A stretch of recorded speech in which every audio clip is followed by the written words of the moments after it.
In 1952, an entire FBI unit refused to enter one hollow in West Virginia after what they found there.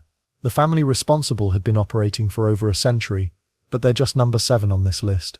Deep in the rugged mountains of Appalachia, where thick forests swallow valleys whole and neighbors might live 20 miles apart, families didn't just disagree, they went to war, not with armies or flags, but with rifles, grudges, and a twisted sense of honor that could turn a stolen pig into a decades-long bloodbath. The Appalachian blood feuds weren't some Hollywood invention. They were brutally real conflicts that shaped mountain life for over 2 centuries, leaving behind a trail of bodies and legends that still echo through these ancient hills today. What started as simple disputes over property lines or livestock often escalated into multi-generational warfare that made the Wild West look downright civilized. Why did these mountains breed such violence? Isolation played a huge role, when the nearest sheriff might be a 3-day ride away, and that's if he was brave enough to venture into your particular corner of nowhere. People learned to settle their own scores. The rugged terrain created natural fortresses, where families could dig in and defend their territory like feudal lords. Mountain ridges became battle lines,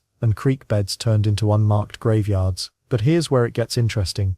These weren't random acts of violence. The feuds followed their own twisted logic, a code of honor that demanded blood for blood. Cross a mountain family, and you didn't just anger one person, you declared war on an entire clan, complete with cousins, in-laws, and anyone who'd ever shared Sunday dinner at their table. Forgiveness wasn't just rare, it was seen as weakness. Land disputes sparked many of these conflicts. When surveyors were scarce and property deeds were often just scratches on paper, boundary lines became matters of interpretation. Add in valuable resources like timber, coal, or prime hunting grounds, and you had a recipe for violence. Families would literally kill to protect what they considered theirs, whether they legally owned it or not. Then there was the matter of livestock. A missing cow or hog might seem trivial to city folk, but in these mountains, animals meant survival. Accuse someone of theft, and you questioned their honor. Deny the accusation, and you called them a liar. Either way, somebody was reaching for their rifle. The famous Hatfield-McCoy feud, supposedly started over a stolen pig, proof that even the smallest sparks could ignite the biggest fires. What made these feuds truly terrifying was how they passed from father to son, like family heirlooms. Children grew up hearing stories of murdered uncles and burned-out cabins. They learned to shoot before they learned to read, and they inherited enemies along with the family farm. A boy might find himself sworn to kill a man he'd never met, simply because that man's grandfather had wronged his own grandfather decades earlier. The violence became self-perpetuating. Each killing demanded revenge, which triggered counter-revenge, which escalated into small wars that consumed entire communities. Some feuds lasted so long that people forgot what started them. They just knew that Smiths killed Joneses, and Joneses killed Smiths, and that's how it had always been. Local law enforcement was either non-existent or corrupt. Sheriffs were often clan members themselves, more interested in protecting their own families than enforcing justice. Courts meant nothing when witnesses could be intimidated or killed before they testified. Mountain justice operated by different rules, swift,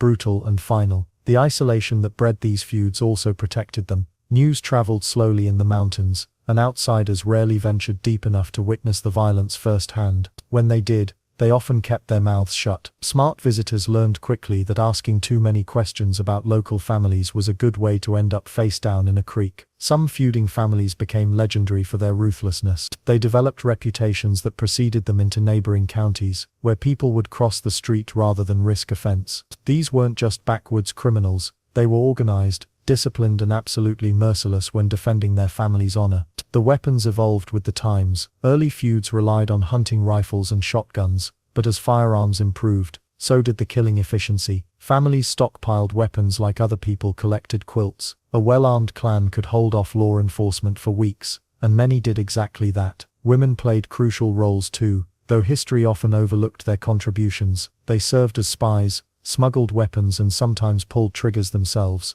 Mountain women learned that survival meant loyalty to family above all else, even when that family was systematically murdering their neighbors. These blood feuds created a culture of violence that infected entire regions.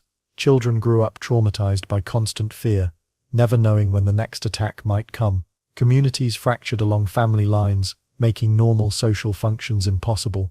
Churches split, schools closed, and businesses fled rather than choose sides in ancient conflicts. Well, while many families participated in this mountain madness, None captured America's imagination quite like the Hatfields and McCoys, whose epic feud became the stuff of legend. Everyone knows about the Hatfields and McCoys. Their feud became America's most famous family war, but here's what most people don't realize. It all started over a pig. Not land, not honor, a pig. The year was 1878, and Randolph McCoy accused Floyd Hatfield of stealing his hog. Floyd was a cousin of Devil Anse Hatfield, the family patriarch who ruled the West Virginia side of the Tug Fork River. The McCoys controlled the Kentucky side.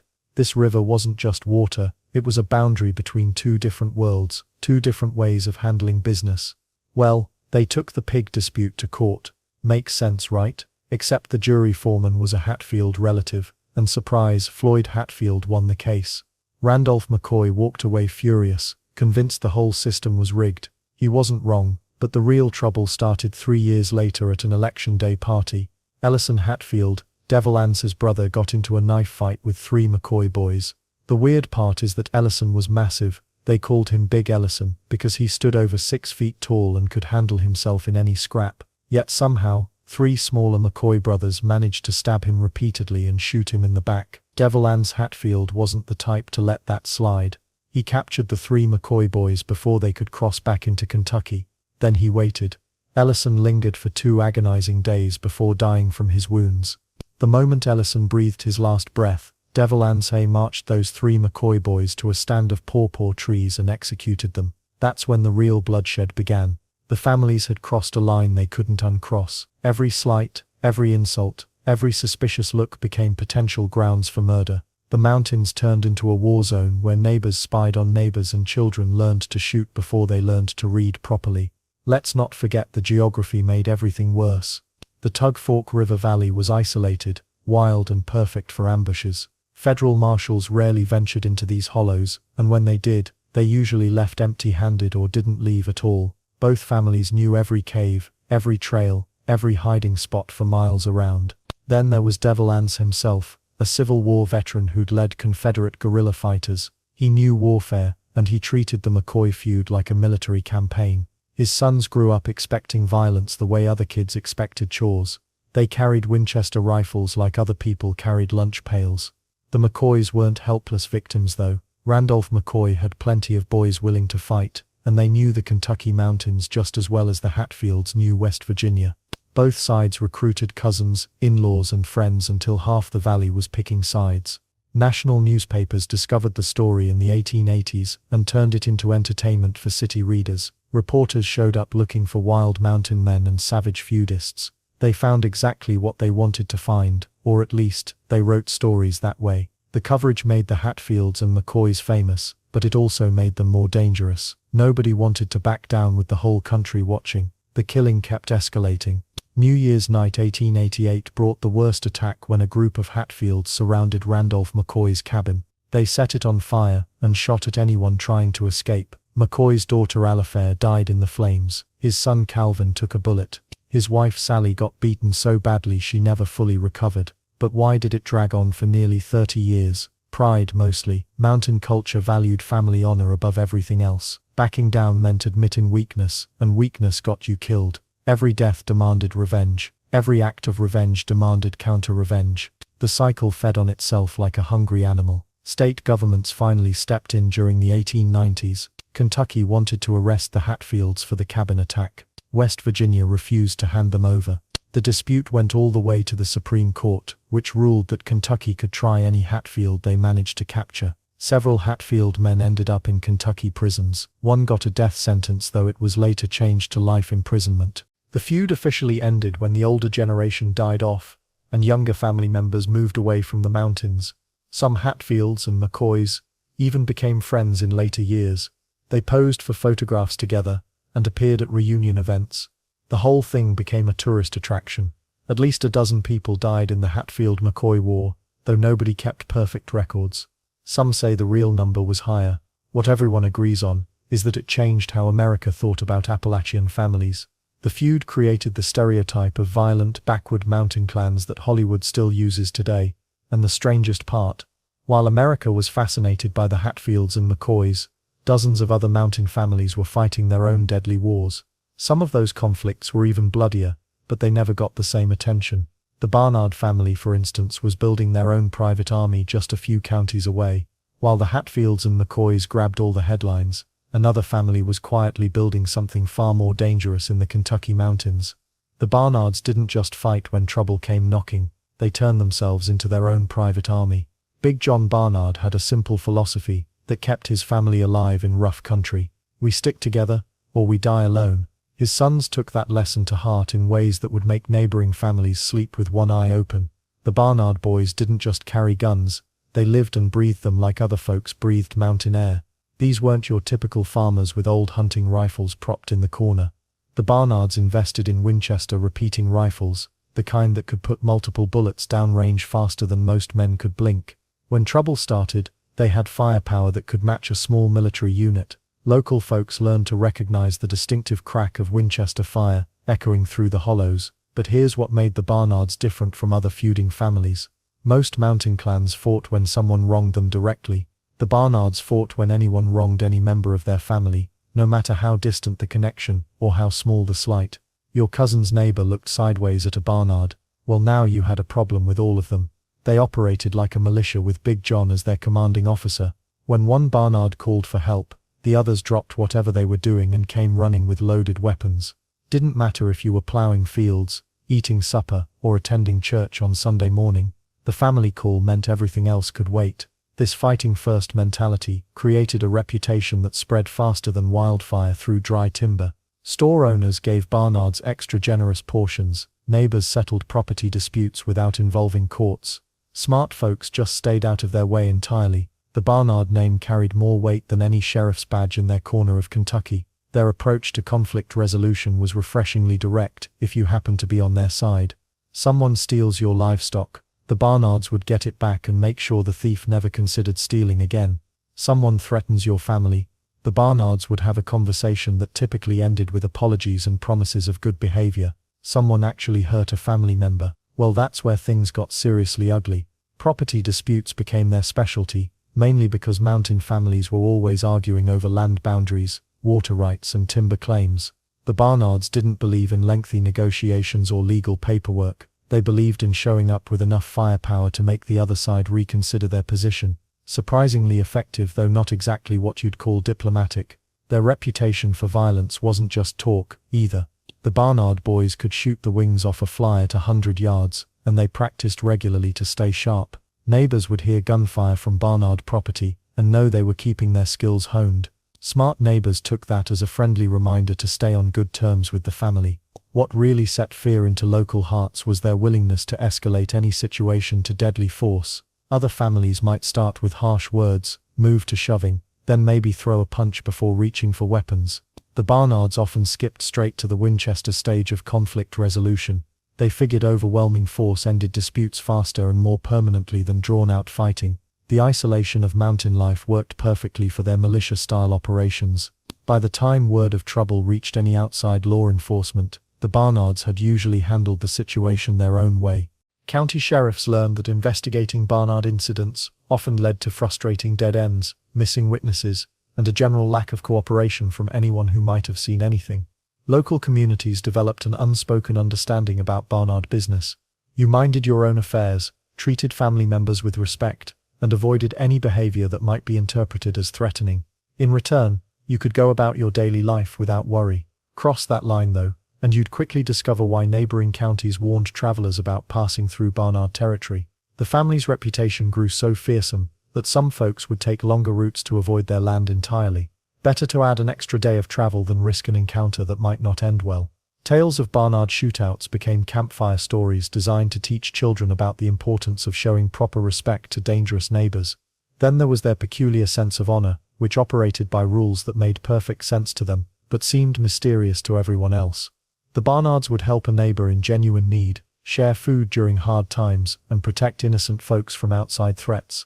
But step on their pride or challenge their authority, and that same helpful neighbor became your worst nightmare.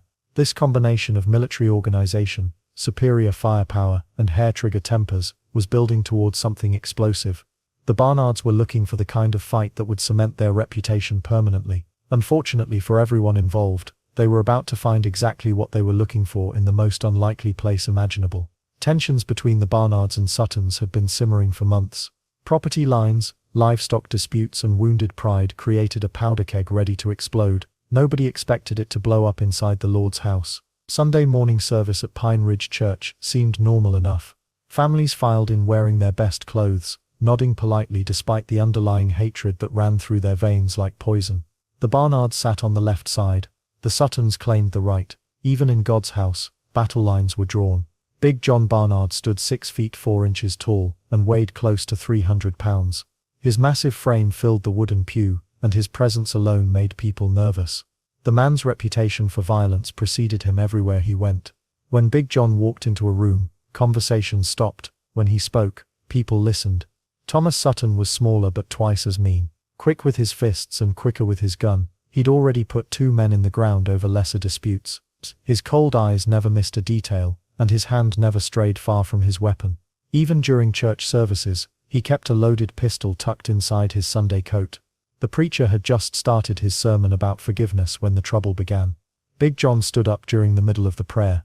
His voice boomed across the small church, drowning out the minister's words. Some folks in this congregation need to pay what they owe before asking God for mercy. Everyone knew he was talking about the disputed boundary between their farms. The surveyor's report had been unclear, leaving both families claiming the same strip of valuable timber land. Weeks of arguing had solved nothing. Thomas Sutton's jaw tightened. His fingers drummed against the wooden pew. Maybe some folks should mind their own business during the Lord's service. He shot back, his voice carrying a dangerous edge. The tension in the small church became thick enough to cut with a knife. Women clutched their children closer. Men shifted uncomfortably in their seats. The preacher kept talking, pretending not to notice the brewing storm, but his voice cracked with nervousness. Big John turned around to face his enemy directly. "A man who steals land from his neighbor ain't welcome in God's house," he declared, pointing one massive finger at Thomas. The accusation hung in the air like smoke from a fired gun. That was the moment Thomas Sutton reached for his weapon. The metallic click of the hammer being pulled back echoed off the church walls louder than any sermon ever preached. Without hesitation, he aimed directly at Big John's chest and pulled the trigger. The gunshot inside the enclosed space was deafening. Big John stumbled backward, clutching his shoulder where the bullet had torn through muscle and bone. Blood seeped between his fingers, staining his white Sunday shirt crimson. But the giant wasn't finished yet.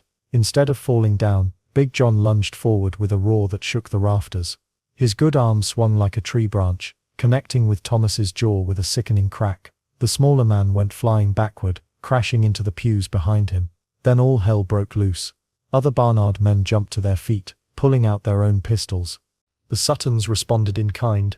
Within seconds, the peaceful church service had transformed into a full-scale battle. Gunfire erupted from every direction, as both families opened fire on each other. Women screamed and dove for cover behind the wooden pews. Children cried as their mothers dragged them toward the exits.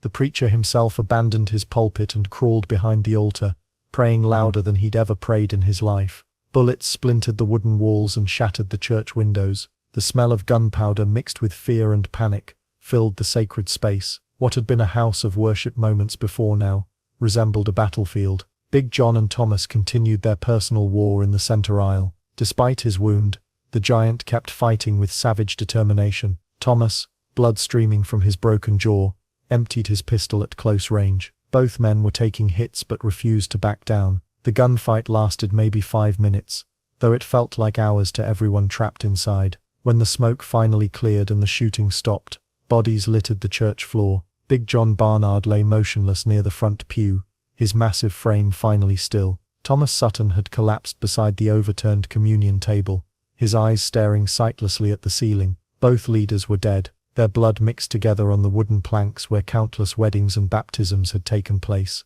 The irony wasn't lost on anyone who survived that terrible morning, but the shooting in Pine Ridge Church was only the beginning. The deaths of Big John and Thomas didn't end the feud. They made it worse, much worse. Deep in the Tennessee mountains, where the fog clings to the ridges like smoke from illegal stills, sat Bledsoe County. Locals called it Bloody Bledsoe for good reason. The Tollett family ruled this territory with iron fists and loaded guns, turning moonshine profits into a criminal empire that lasted decades. The Tolletts weren't your typical mountain clan scrapping over stolen pigs or boundary lines. These folks played a different game entirely. They understood something most feuding families missed: Real power came from controlling both the illegal liquor trade and local politics. Why fight the system when you could become the system? Crave Tollett stood at the center of it all, built like a bull and twice as mean. Crave had the kind of reputation that made grown men cross the street when they saw him coming. He ran the family's moonshine operations with military precision, every still location, every distribution route, every payoff to crooked officials. Crave knew it all, but here's the thing that set him apart from other mountain strongmen. He never lost his temper without good reason. Cold calculation drove his decisions, not hot blood. The family's moonshine business wasn't some backwoods hobby operation. They produced hundreds of gallons weekly, shipping clear lightning to thirsty customers across 3 states. Their stills hid in caves so deep that federal agents could search for months without finding them. Local sheriffs, well, most of them enjoyed regular donations that kept their eyes pointed elsewhere. Cross the Tolletts though, and you'd discover why folks whispered about Bloody Bledsoe. They followed an eye for an eye code that would make Old Testament prophets proud. Steal from them, and they'd burn your barn. Inform on them, and you'd disappear into those misty hills forever. The family kept a small army of hired guns on their payroll, men who asked no questions and left no witnesses. One story tells of a rival moonshiner named Jake Morrison who tried muscling in on Tollett territory. Jake figured he could set up shop in a remote hollow and nobody would notice. He was wrong. 3 days after his first batch finished cooking, Jake still exploded in a fireball that could be seen for miles. Jake himself, never seen again. His family got the message loud and clear: find a new line of work. The Tolletts' political connections ran deeper than their mountain roots. They owned judges, sheriffs, and even a few state representatives. When legal troubles arose, which happened regularly, the right word in the right ear could make charges vanish faster than morning mist. This wasn't corruption in the traditional sense. In Bloody Bledsoe, it was simply how business got done. Crave's brothers each handled different aspects of the family enterprise. Tom Tollett managed the muscle, recruiting tough mountain boys who could shoot straight and keep their mouths shut. He preferred hiring men with nothing to lose, drifters, outcasts and younger sons from feuding families. These hired guns lived in scattered cabins throughout Tollett territory, ready to ride at a moment's notice. Meanwhile, younger brother Earl handled the political side. Smooth-talking and well-dressed by mountain standards, Earl could charm his way into any courthouse or government office. He understood that bullets solved immediate problems, but bribes prevented problems from starting. Earl's network of corrupted officials stretched across county lines, creating a web of protection that seemed unbreakable. The family's enforcement methods became legendary throughout the region. They didn't just kill enemies, they made examples. Bodies were left where other potential troublemakers would find them. Messages were carved into trees near rival operations. Sometimes they'd burn down an entire homestead, leaving only the chimney standing as a stark reminder. What made the Tolletts especially dangerous was their patience. Unlike hot-headed feuding clans who struck immediately when insulted, the Tolletts would wait months or even years for the perfect moment to strike back. They understood that revenge served cold, often tasted sweeter. This calculated approach kept enemies constantly looking over their shoulders, never knowing when retribution might arrive. The family also mastered the art of plausible deniability. When rival moonshiners met untimely ends, Crave and his brothers always had rock-solid alibis. They'd be playing cards at the general store, or attending church services when violence erupted miles away. Their hired guns operated with complete independence, following general orders but handling specific details themselves. Local lawmen who couldn't be bought soon learned to stay away from Tollett business entirely. Federal agents occasionally swept through the area, but they rarely found evidence worth prosecuting. The family had perfected a system of lookouts and warning signals that could clear incriminating evidence in minutes. Yet even the mighty Tolletts couldn't control everything in their mountain kingdom. Some enemies proved harder to eliminate than others, and the family's iron grip would eventually face challenges that money and bullets couldn't solve. The question wasn't whether the Tolletts would face serious opposition, it was when that opposition would finally arrive, and whether Bloody Bledsoe would live up to its name once more. The Tollett family didn't just break the law, they became the law. In Bledsoe County, Tennessee, their word carried more weight than any judge's gavel. Cross them once and you'd learn real fast why folks called their territory Bloody Bledsoe. Crave Tollett ran things like a mountain king. He had his fingers in everything that mattered: moonshine operations, local elections, timber rights and anything else that brought money or power. But here's the twisted part. He genuinely believed he was keeping order. In his mind, the Tolletts were the only thing standing between civilization and chaos. Their version of justice moved faster than any court system. Steal from a Tollett operation, you'd wake up to find your barn mysteriously caught fire. Testify against them to outside authorities. Well, witnesses had a funny way of developing sudden cases of amnesia, or worse, they'd develop sudden cases of being dead. The family kept detailed mental records of every slight, every betrayal, every unpaid debt. Forgiveness wasn't in their vocabulary. One local merchant made the mistake of overcharging Crave's wife for fabric in 1892. 3 months later, the man's store burned down on the same night his prize bull turned up with its throat cut. Coincidence? Nobody in Bledsoe County believed in coincidences when it came to the Tolletts. They had a network of informants that would make modern intelligence agencies jealous. Bartenders, store clerks, even preachers, all feeding information back to the family. Know who was planning to leave town. The Tolletts knew first. Hear about someone hiding money. They'd know the location before the sun set. What made them particularly dangerous was their patience. Other mountain families might settle scores with hot-blooded shootouts. The Tolletts preferred cold calculation. They'd wait months, even years, for the perfect moment to strike back. Their victims never saw it coming because they'd forgotten what they'd done wrong in the first place. Take the case of Deputy Marshal Jim Crawford. He arrested one of Crave's cousins for running an illegal still in 1895. Fair and square, right? Crawford followed the law to the letter, but the Tolletts took it personal. They didn't gun him down in the street, too obvious. Instead, they spread rumors that Crawford was skimming money from arrests. They planted evidence. They bribed witnesses. Within 6 months, Crawford lost his badge, his reputation, and his wife. He left Bledsoe County a broken man, never knowing exactly how his life fell apart. The family specialized in making problems disappear permanently. Business rivals who got too successful had accidents. Nosy journalists who asked too many questions about local politics would find themselves taking sudden trips to other states. Sometimes they'd leave notes saying they were pursuing opportunities elsewhere. Sometimes they just vanished without explanation. Local doctors learned not to ask questions about certain types of injuries. When someone showed up with suspicious wounds, smart medical men treated them and kept their mouths shut. Henry Walsh once made the mistake of reporting a gunshot wound to state authorities. The next week, his medical supplies were contaminated with something that made his patients violently ill. He never filed another report. Then there's the story everyone whispered about but nobody could prove. A traveling preacher named Reverend Thomas Mitchell came through Bledsoe County in 1899, preaching against the evils of alcohol and lawlessness. He specifically called out families who ruled through fear instead of love. Funny thing, Reverend Mitchell's tent caught fire that very night. He escaped, but barely. His horse was found dead the next morning, and Mitchell himself disappeared somewhere between Tennessee and Kentucky. His family back east received a letter saying he'd decided to do missionary work in California. The handwriting looked remarkably similar to his, but those who knew him best said he'd never abandon his planned route through the South. The Tolletts turned intimidation into an art form. They'd show up at church socials, smiling and shaking hands while everyone remembered what happened to the last person who crossed them. They'd buy drinks for the whole saloon while quietly reminding the bartender about his outstanding debt to their cousin. Friendly on the surface, deadly underneath. Their hired guns weren't random drifters. They recruited strategically, former lawmen who'd gone bad, Confederate veterans who couldn't adjust to peacetime, men with nothing left to lose and everything to gain by proving their loyalty to the Tollett cause. These weren't wild cowboys shooting up the town. They were professionals who could put a bullet exactly where it needed to go.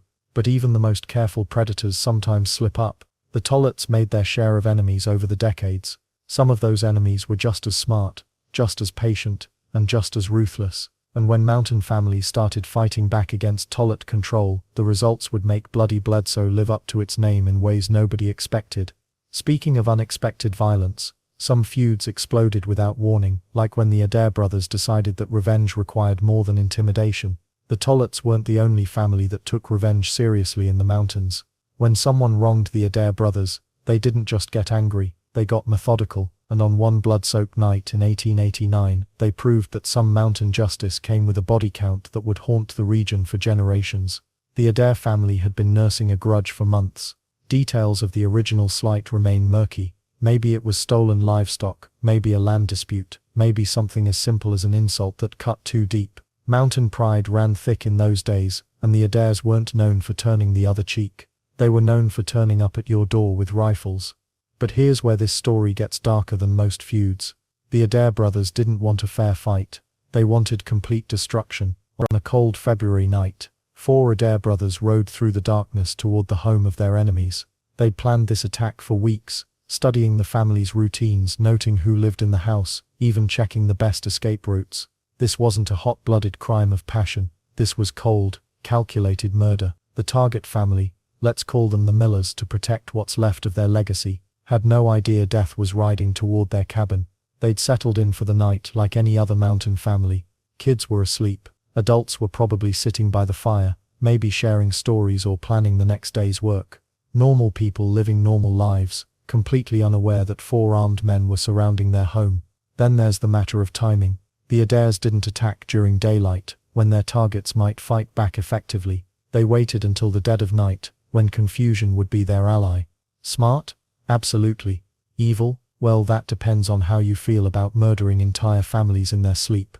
The attack began with gunfire through the windows. No warning, no chance to surrender, no opportunity for the victims to grab weapons or even understand what was happening. Just bullets tearing through wood and glass, finding human targets in the darkness.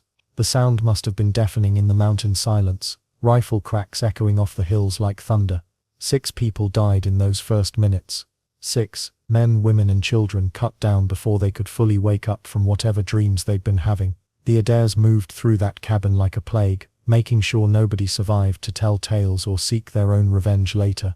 But killing 6 people wasn't enough for the brothers. They had to cover their tracks, and mountain justice demanded a thorough job. Fire became their tool of choice. They doused the cabin with coal oil, and set it ablaze, hoping to destroy evidence, and make the whole thing look like a tragic accident. Smart thinking, considering how often mountain cabins burned down from overheated chimneys or cooking mishaps. The flames lit up the night sky for miles.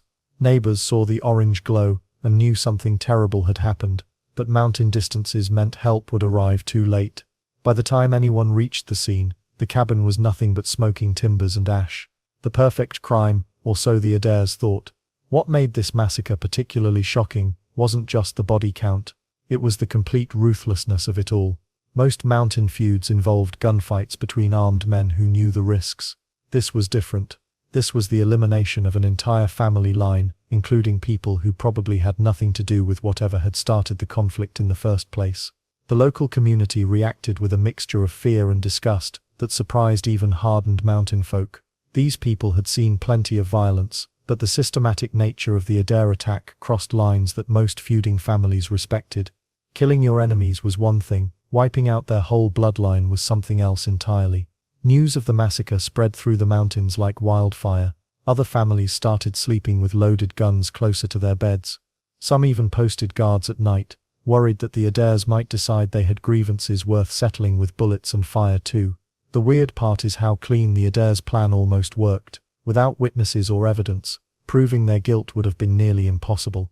Mountain law enforcement was thin on the ground, and local sheriffs rarely had the resources to investigate complex crimes.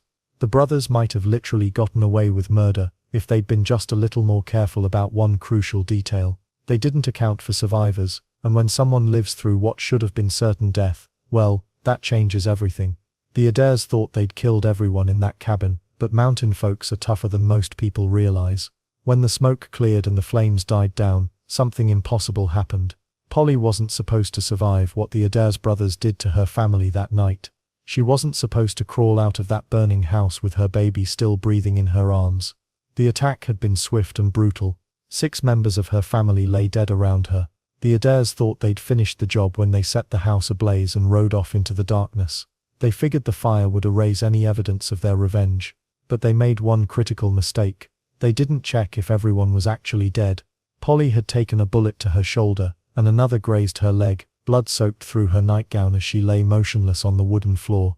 Her infant daughter, barely 3 months old, had somehow avoided the gunfire entirely. The baby's cries mixed with the crackling of flames that began licking at the walls around them. Most people would have given up right there. The pain from her wounds was excruciating. The smoke was getting thicker by the minute. Her husband was dead just a few feet away, along with his 2 brothers who had been visiting that evening. Her mother-in-law, who lived with them, had been shot 3 times in the chest. Even their farmhand, who slept in the back room, hadn't escaped the Adair's fury. But Polly wasn't most people. She came from mountain stock that didn't know how to quit. Her family had survived Cherokee raids, harsh winters and crop failures that would have broken city folk. Giving up wasn't in her blood, even with bullets in her body and fire closing in around her. The weird part is what motivated her most wasn't even her own survival. It was that tiny baby's cry. Her daughter needed her, and that was enough to make Polly do the impossible. She wrapped the infant tightly in a blanket, pressed the bundle against her chest, and started crawling toward what used to be the front door. Every movement sent lightning bolts of pain through her wounded shoulder. The floorboards were already hot from the flames spreading beneath them.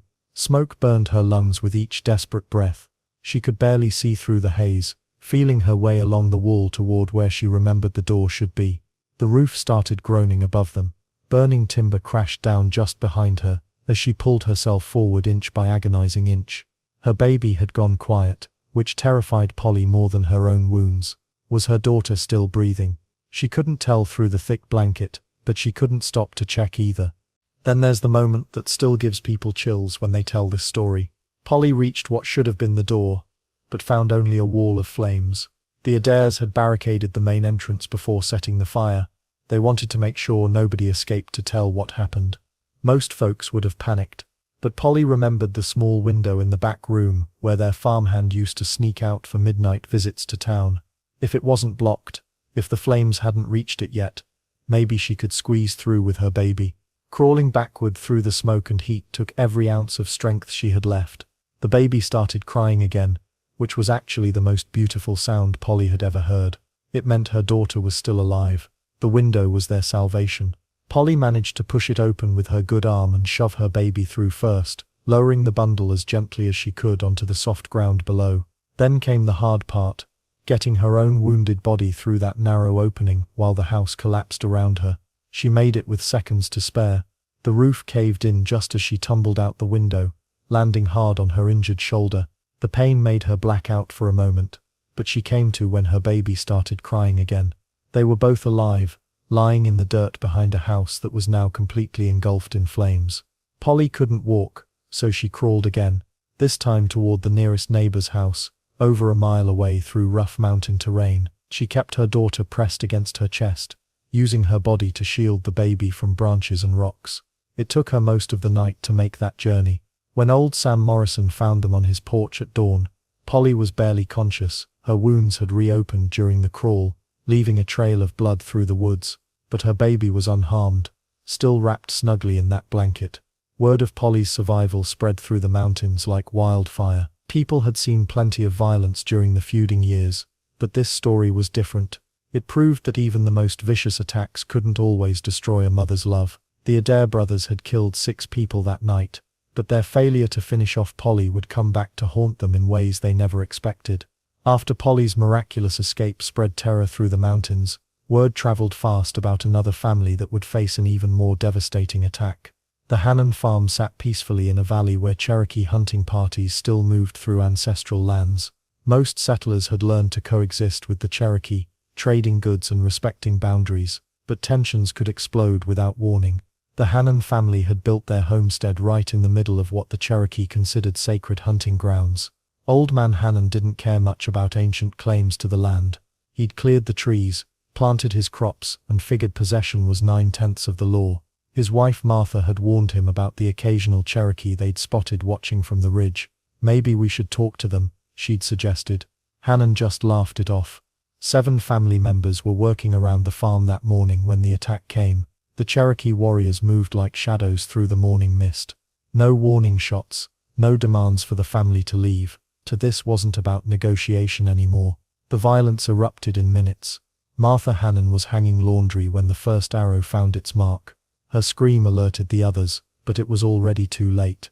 The Cherokee had planned this raid carefully, surrounding the cabin and cutting off escape routes. Old Man Hannon grabbed his rifle, but never got a chance to use it. Young William Hannon heard the commotion from the barn, where he was feeding the animals. Smart kid. He immediately understood this wasn't some neighborly dispute. Instead of running toward the house to help, he ducked behind the hay bales and stayed perfectly still. That decision saved his life. His sister Winnie was in the garden with baby Sarah when the attack began. She scooped up her newborn sister and ran toward the woods as fast as her legs could carry her. The Cherokee were focused on the main house, giving her just enough time to disappear into the thick forest that surrounded their property. The massacre was swift and brutal. 7 family members died in those first few minutes. The Cherokee weren't interested in taking prisoners or stealing property. This was about sending a message to other settlers who thought they could ignore tribal boundaries. The attack shocked even hardened mountain folk who'd witnessed plenty of family feuds and revenge killings. What made this different from typical Appalachian violence was the precision. Family feuds usually dragged on for years with back-and-forth killings. To this Cherokee raid was surgical. Get in, eliminate the threat, get out. No wasted motion or unnecessary cruelty. William Hannon stayed hidden in that barn until the Cherokee disappeared back into the forest. He could hear his baby sister crying somewhere in the woods, but he was smart enough not to move until he was absolutely certain the raiders were gone. That kid showed more survival instincts than most adults. When William finally crept out of his hiding spot, the scene was worse than anything the mountain feuds had produced. His entire family lay scattered around the homestead. The Cherokee hadn't bothered to burn buildings or steal livestock. They'd accomplished exactly what they came for. The crying from the woods led William to his sister Winnie, who was still clutching baby Sarah in a thicket of mountain laurel. She'd kept that baby quiet during the worst of the attack by covering her mouth gently with her hand. Both girls were terrified but unharmed. News of the Hannon massacre spread through the settlements faster than wildfire. Unlike family feuds where neighbors could pick sides or stay neutral, this attack made everyone realize how vulnerable they were. The Cherokee had demonstrated they could strike any isolated farm without warning. Local militias formed almost immediately. Settlers who'd been feuding with each other suddenly found common ground. The Barnards, fresh from their own violent disputes, offered to help defend other homesteads. Even the notorious Tollett family temporarily set aside their moonshine operations to focus on the Cherokee threat. But the Cherokee had already made their point and disappeared back into the deep mountains where few settlers dared to follow. They'd shown that some boundaries still mattered, regardless of what land deeds claimed. The surviving Hannon children faced a different kind of challenge than most feud orphans. They couldn't seek revenge against another mountain family or appeal to local justice. Their enemy had vanished into wilderness that might as well have been another world. What happened to those children in the days that followed would become one of the most remarkable survival stories in Appalachian history, because hiding from Cherokee raiders was just the beginning of their ordeal. After the Cherokee raid that wiped out most of the Hannon family, 2 small children found themselves alone in a nightmare that would test every survival instinct they possessed. While the smoke still rose from their burning home and the bodies of their loved ones lay scattered across the farmyard, 8-year-old William Hannon and his sister Winnie faced the wilderness with nothing but terror in each other. William's quick thinking saved his life when he spotted the raiders approaching. The boy dove headfirst into a fallen hollow log near the creek, squeezing his small frame deep into the rotting wood cavity. Makes sense, right? Even at 8 years old, mountain children learned to think fast or die young. The log became his coffin-sized sanctuary for the next 18 hours while chaos erupted around him. But here's where things get truly remarkable. Winnie, barely 14 herself, had grabbed her newborn sister Mary during the initial attack. She bolted into the thick underbrush behind their cabin, clutching the infant against her chest while arrows whistled past her head. The girl found a dense cluster of mountain laurel bushes and burrowed deep into the thorny maze, using her own body to shield the baby from both the cold mountain air and the searching eyes of their attackers. The raiders spent hours combing through the Hannon property, looking for survivors and anything valuable they could carry off. They walked within feet of both hiding spots multiple times. William later recalled hearing footsteps directly above his log, feeling the vibrations through the decaying wood as warriors stepped over his hiding place. One wrong breath, one small movement and his story would have ended there. Then there's the incredible challenge Winnie faced with baby Mary. Newborns cry. That's what they do, especially when they're cold, hungry and sensing their caretaker's terror. Yet somehow this teenage girl managed to keep her infant sister quiet through the entire ordeal. Mountain folk still debate how she pulled this off. Some say she pressed the baby close to her chest, using her own heartbeat to calm the child. Others believe pure maternal instinct kicked in, giving her skills beyond her years. The night stretched on endlessly for both children. William couldn't see anything from inside his log prison, but he could hear everything. The crackling of flames consuming his home.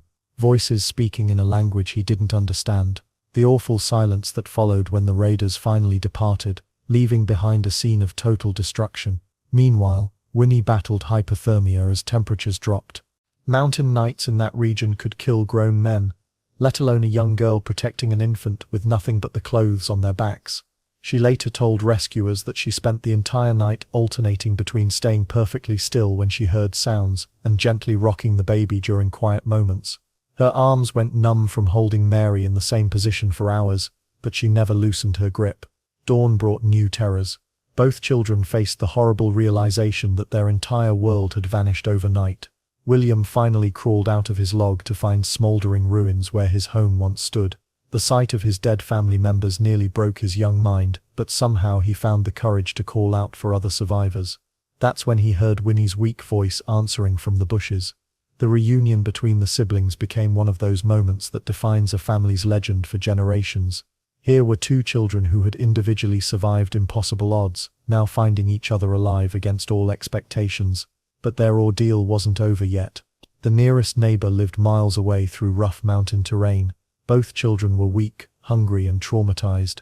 Baby Mary needed proper food and warmth urgently. William, despite being the younger of the two, took charge of navigation while Winnie focused entirely on keeping their infant sister alive. They stumbled through the wilderness for 2 more days before a search party finally located them. The rescuers had expected to find bodies, not survivors. When they spotted William waving frantically from a ridge, while Winnie sat exhausted but still protecting baby Mary, grown men reportedly broke down crying at the sight. The children's survival became legendary throughout Appalachian communities. Parents used their story to teach lessons about quick thinking, family loyalty, and never giving up hope. William grew up to become a respected leader in his community, while Winnie raised not only Mary but several other orphaned children who lost families in similar attacks. And the weird part is how their survival changed local history. The brutal efficiency of the Cherokee raid, contrasted with the miraculous escape of these children, sparked new discussions about frontier security and family protection strategies. But the Hannan massacre wasn't the only family tragedy that would shape mountain communities. Some of the deadliest threats came from within, as certain families turned violence into their primary tool for settling disputes. The Vance family didn't just settle disputes, they obliterated them. When you crossed a Vance in the rough hills of eastern Kentucky, you weren't getting into an argument. You were signing your own death warrant. These weren't your typical mountain folk who might throw a punch or two at the local trading post. The Vances turned violence into an art form, and their canvas was painted with gunpowder and blood. Every male in the family could put a bullet through a playing card at 50 yards. Not impressive enough. They could do it while riding horseback through thick mountain fog. But here's where things get really wild. The Vances didn't just shoot people for fun, they had a business model. See, they controlled the main trade routes through 3 different counties. Merchants carrying goods between towns had exactly 2 choices: pay the Vance protection fee, or find their wagons mysteriously catching fire in the middle of nowhere. Smart businessmen, those Vances. Brutal, but smart.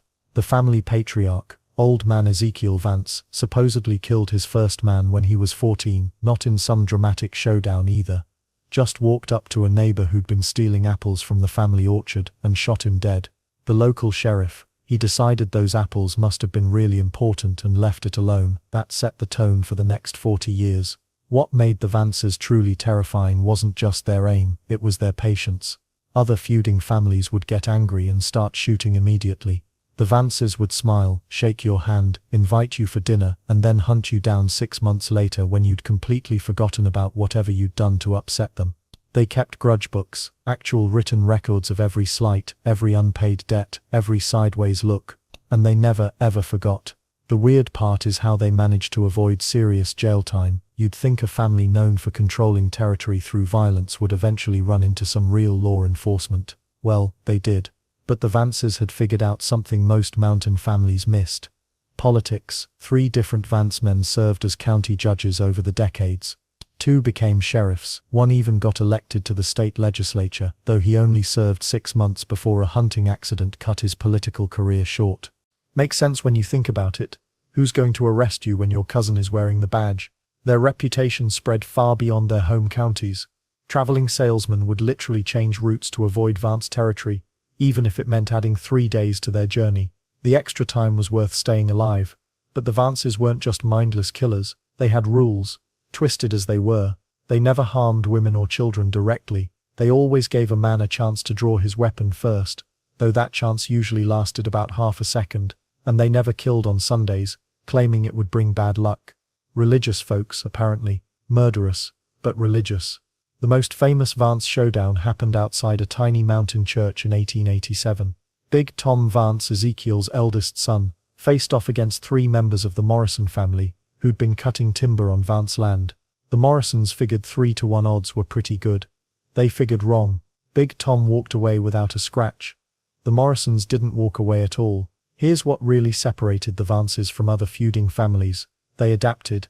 When repeating rifles became common, they were among the first to get them. When the railroad finally reached their area, they didn't fight it like some families did. Instead, they started robbing the trains. Not every month, mind you. Just often enough to remind everyone who really controlled that stretch of mountain territory. The railroad company eventually started hiring extra guards specifically for the route through Vance country. Those guards earned their pay. The family's grip on power lasted well into the 1900s, long after most other feuding clans had either been wiped out or forced to behave by outside law enforcement.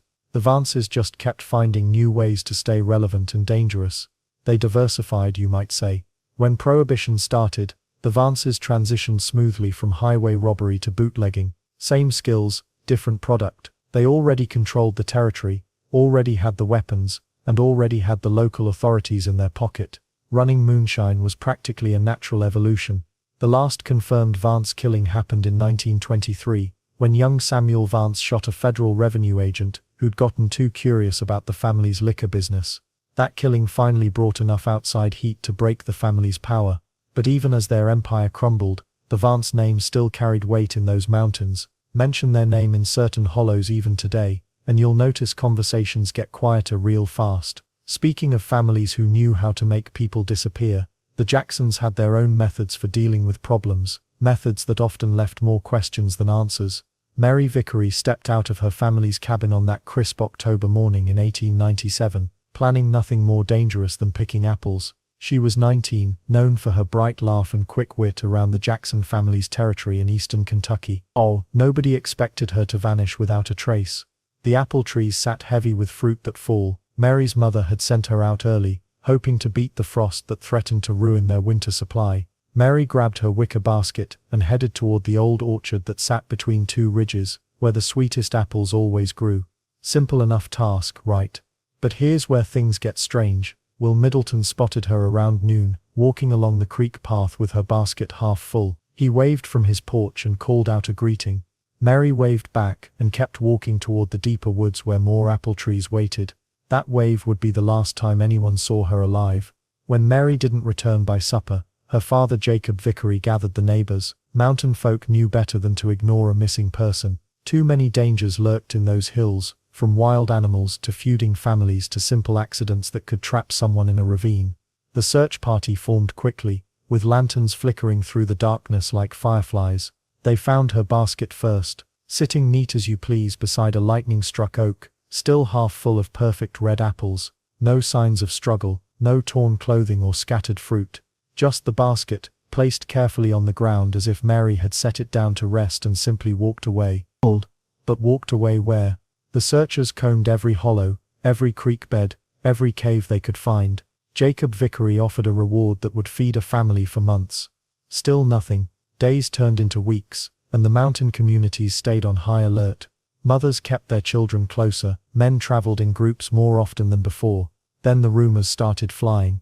Some folks whispered that Mary had run off with a traveling peddler who'd been through the area weeks earlier. Others suspected foul play from one of the feuding families that controlled different parts of the mountain. The Jacksons had enemies, after all. Maybe someone took Mary to send a message. Will Middleton found himself answering uncomfortable questions. He'd been the last person to see her, and mountain justice didn't always wait for proof. Several Jackson men paid him visits, asking detailed questions about that final conversation. Will swore he'd only exchanged pleasantries, but suspicion hung around him like morning fog. The weird part is how the community reacted. Instead of fracturing under the pressure, families actually pulled together. The mystery affected everyone, not just the Vickerys. Women started traveling in pairs. Men checked on isolated cabins more regularly. It was like Mary's disappearance created an invisible threat that forced cooperation between groups that usually kept their distance. Months passed with no answers. Search parties became less frequent, though Jacob never stopped looking. He'd walk those ridges for years afterward, calling Mary's name into the wind. Some neighbors thought grief had driven him slightly mad. Others understood completely. Mountain folk don't give up on family easily. Local legends began forming around Mary's fate. Children whispered stories about seeing a young woman in the apple orchard, still searching for the perfect fruit. Adults shared theories over whiskey about underground caves or hidden valleys where someone could disappear completely. Truth got mixed up with speculation until separating fact from fiction became nearly impossible. The most disturbing theory involved human trafficking. Rumors suggested that certain mountain families made money selling people to work camps or worse. Mary was young, healthy, and pretty, exactly the type someone might target, but without evidence, these remained dark whispers shared only among trusted friends. Law enforcement barely existed in those remote areas. The nearest sheriff lived 2 days' ride away, and mountain communities rarely trusted outsiders anyway. They preferred handling problems themselves, which worked fine for settling property disputes or catching thieves. Missing persons cases proved much harder to solve without proper resources. Years later, some claimed they'd spotted Mary in distant towns, living under different names. Others swore they'd found bones in remote caves that might have belonged to her. Each potential lead raised hopes only to dash them again when evidence proved inconclusive. The mystery deepened rather than solved with time. The case changed how families in that region thought about safety. Mary hadn't been involved in any feuds or dangerous activities. She'd simply been picking apples on a beautiful fall day. If someone that innocent could vanish completely, what did that say about the dangers lurking in those mountains? But Mary Vickery wasn't the only mystery those hills would claim. Other families had their own dark secrets, their own methods of making problems disappear forever. Some had turned these skills into profitable enterprises that would make Mary's fate look almost gentle by comparison. Deep in the hollows of Appalachia, where morning mist clung to mountainsides like secrets, the Catron clan built an empire that ran on corn liquor and fear. These weren't your typical moonshiners cooking up batches in rusty old pots behind the barn. The Catrons turned illegal whiskey into a military operation. Their stills weren't just hidden, they were fortified. Buried deep in laurel thickets so thick a grown man had to crawl on his belly to reach them. These operations looked more like underground bunkers than distilleries. The family posted armed guards at every approach. Tripwires stretched between trees. False trails led visitors in circles for hours. Anyone stupid enough to stumble onto Catron territory without permission rarely made it back to tell the story. What made the Catrons different from other mountain families? They didn't just protect their own business. They actively destroyed their competition. While other clans might settle for threats or the occasional barn burning, the Catrons perfected the art of sabotage. They'd sneak into rival operations at night and pour sand into the mash. They'd punch tiny holes in copper tubing that wouldn't show up until the still exploded. Sometimes they'd add chemicals that made the whiskey taste like turpentine, ruining a family's reputation for months. Old Man Ezra Catron, the family patriarch, treated moonshine like a military campaign. He mapped out every still in 3 counties. His sons served as lieutenants, each controlling a different section of the mountains. They used coded signals, lantern flashes from ridgetop to ridgetop, to communicate about law enforcement movements. When federal agents appeared in the area, word spread through the Catron network faster than wildfire. The family's reputation grew nastier with each passing year. They didn't just fight revenuers and competing moonshiners. They went after local sheriffs who got too curious. Judge Samuel Harrison learned this the hard way, when he started asking too many questions about unexplained explosions in the mountains. Someone left a rattlesnake in his courthouse office with a note tied around its neck. Mind your own business, or join the snake. Then there's the matter of their quality control methods. The Catrons didn't test their whiskey by tasting it. They tested it on their enemies. Batches that came out wrong somehow found their way to rival families. Bad moonshine could blind a man, or kill him outright. The Catrons figured this solved 2 problems at once, getting rid of dangerous product and eliminating competition. Their network of enforcers made the operation even deadlier. The family recruited men from across the region who owed them debts or favors. These weren't just tough mountain boys looking for excitement. Many were genuine killers who'd fled from other states. The Catrons gave them protection and steady work in exchange for absolute loyalty. Cross the family, and you might face a stranger who'd already left bodies buried in 3 different states. But the weird part is how they mixed business with their twisted sense of honor. The Catrons followed strict rules about who could be targeted, and when. They never harmed women or children directly, though plenty of widows and orphans resulted from their actions. They wouldn't attack during church services or funerals. Christmas truces lasted exactly 24 hours. These weren't civilized people showing mercy. They were predators who understood that some boundaries kept the community from uniting against them. Local law enforcement learned to stay away from certain hollows entirely. Sheriff's deputies would literally turn around at county lines rather than chase suspects into Catron territory. Federal agents needed military-style backup to attempt raids. Even then they rarely found anything. The family's early warning system and escape routes worked so well that agents would arrive to find nothing but cold ashes and empty caves. The profits from their moonshine empire funded an escalating cycle of violence. Better weapons, more hired guns, improved fortifications. The Catrons bought Winchester rifles by the crate. They invested in dynamite for both mining and more explosive purposes. Rumor had it they even purchased a machine gun from surplus military equipment, though nobody lived long enough to confirm that story. What made their operation truly terrifying wasn't just the violence, it was the precision. The Catrons kept detailed records of debts, grudges, and territorial agreements. They planned their attacks months in advance. Nothing happened by accident or in the heat of passion. Every killing served a purpose in their larger strategy of controlling the moonshine trade. Their reputation spread beyond the mountains. City newspapers wrote sensational stories about the moonshine militia hiding in Appalachian caves. These stories attracted exactly the wrong kind of attention. Federal agents started taking the Catron threat seriously. Military commanders began studying mountain warfare tactics. While the Catrons built their whiskey empire through calculated brutality, they weren't the only mountain family using women as secret weapons in their feuds. The Hatfield-McCoy feud might have made headlines across America, but the men weren't the only ones fighting this war. While Devil Anse Hatfield and Randolph McCoy became household names, their wives, daughters, and sisters operated in the shadows.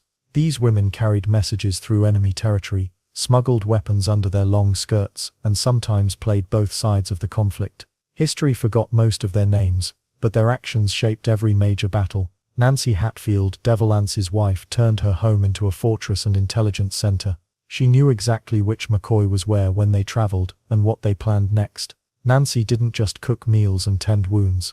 She organized supply lines that kept Hatfield men armed and fed during the worst fighting. When lawmen came looking for her husband, Nancy bought him time with clever lies and misdirection. She'd point searchers in wrong directions while Devil Anse slipped out the back door. The McCoy women proved equally cunning. Sarah McCoy, Randolph's wife, lost 3 sons to Hatfield violence, but she didn't retreat into grief.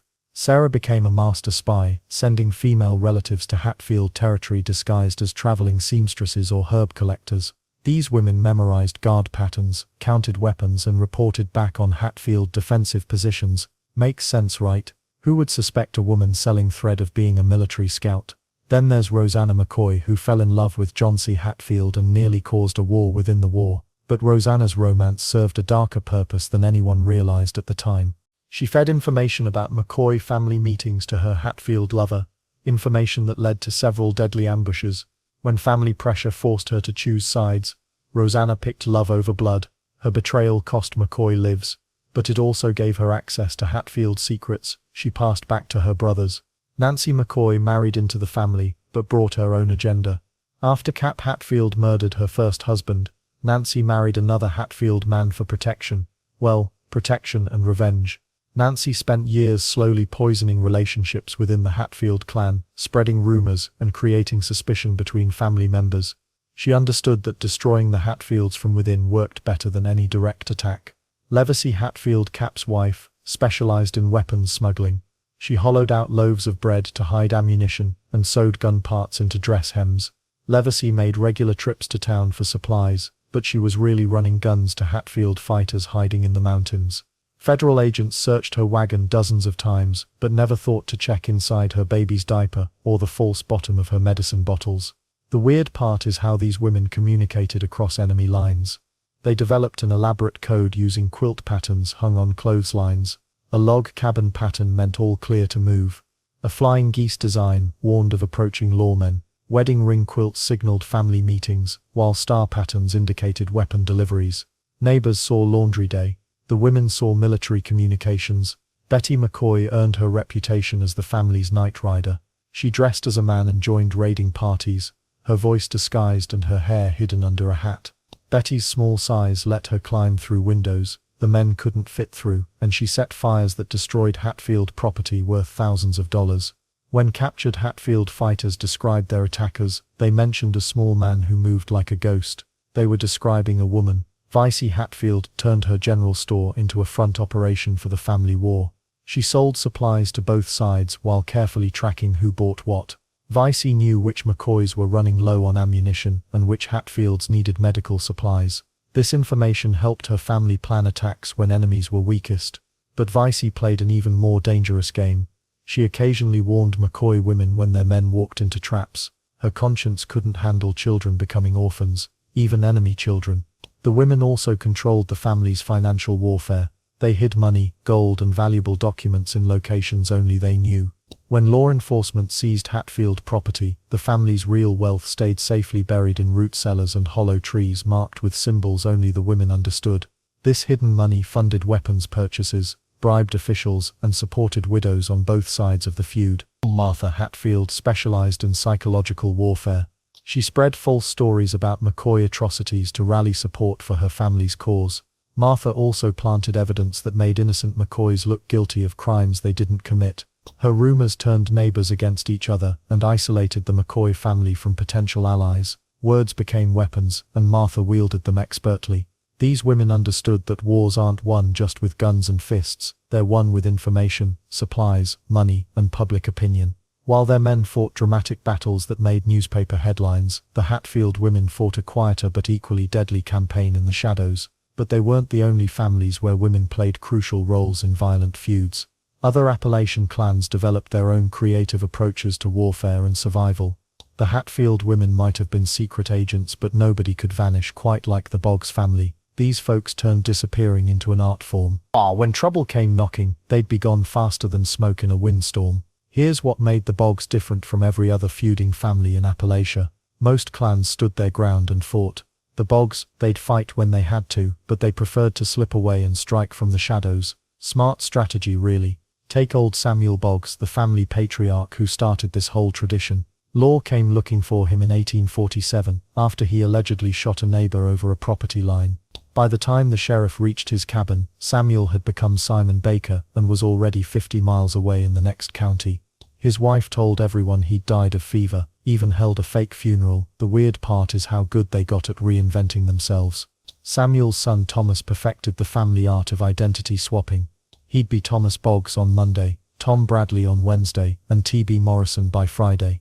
Each name came with a different backstory, different clothes, even a slightly different accent. But their specialty wasn't just hiding from the law. The Boggs made their living as highway robbers, and they were incredibly good at it. They'd study their targets for weeks, learning travel patterns and cargo schedules. When merchants traveled the mountain roads with money or goods, the Boggs knew exactly when and where to strike. What made their robberies so effective was the aftermath. Most bandits would rob you and run to the nearest hideout. The Boggs would rob you, then literally become different people. The merchant you'd describe to the sheriff might have a beard and speak with a Tennessee drawl, but Thomas Boggs was clean-shaven and sounded like he'd lived in Virginia his whole life. Makes sense, right? Then there's the case that really shows how slippery these people could be.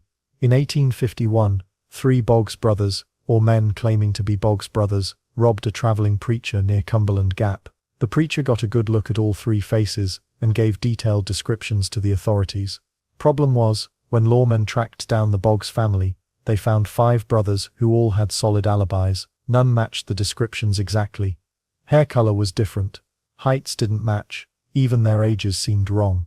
Well, here's where it gets interesting. The Boggs had figured out something most criminals never learned. Witnesses remember what they expect to see, so the family would alter their appearance just enough to create doubt. Fake beards, different clothes, even stuffing in their cheeks to change face shape. Simple tricks, but they worked. Local sheriffs started calling them the Ghost Family, because tracking them felt like chasing shadows. You'd have solid evidence they were in one place, only to discover they'd been seen somewhere completely different at the same time. Either they could be in 2 places at once, or someone was playing games. The family's women were just as crafty as the men. Sarah Boggs could switch from mountain woman to refined lady depending on what the situation required. She'd dress up, change her speech, and suddenly become Mrs. Elizabeth Harper from Charleston. When she needed to buy supplies or gather information, her own neighbors wouldn't recognize her in her disguises. But the Boggs faced a problem other feuding families didn't have. When you're constantly changing identities, it becomes hard to maintain family connections. Children grew up not knowing their real last names. Marriages became complicated when your spouse might not know who you really were from week to week. By the 1860s, the family had scattered so widely and changed names so often that even they lost track of each other. Some settled down under assumed names and raised families who never learned their true heritage. Others kept running until they died as strangers in distant states. The most frustrating part for law enforcement was the lack of reliable records. When someone calling himself James Boggs died in a shootout in Tennessee, was he really a Boggs, or just another criminal using the name? The family's reputation for deception made every lead questionable. And the weird part is how this affected their enemies. Other feuding families knew exactly who they were fighting and why. The Boggs opponents often couldn't be sure they were fighting the right people. Hard to maintain a proper blood feud when your targets keep becoming different people entirely. Modern genealogists still struggle to trace the real Boggs family line. Too many false names, fake deaths and identity swaps to sort through.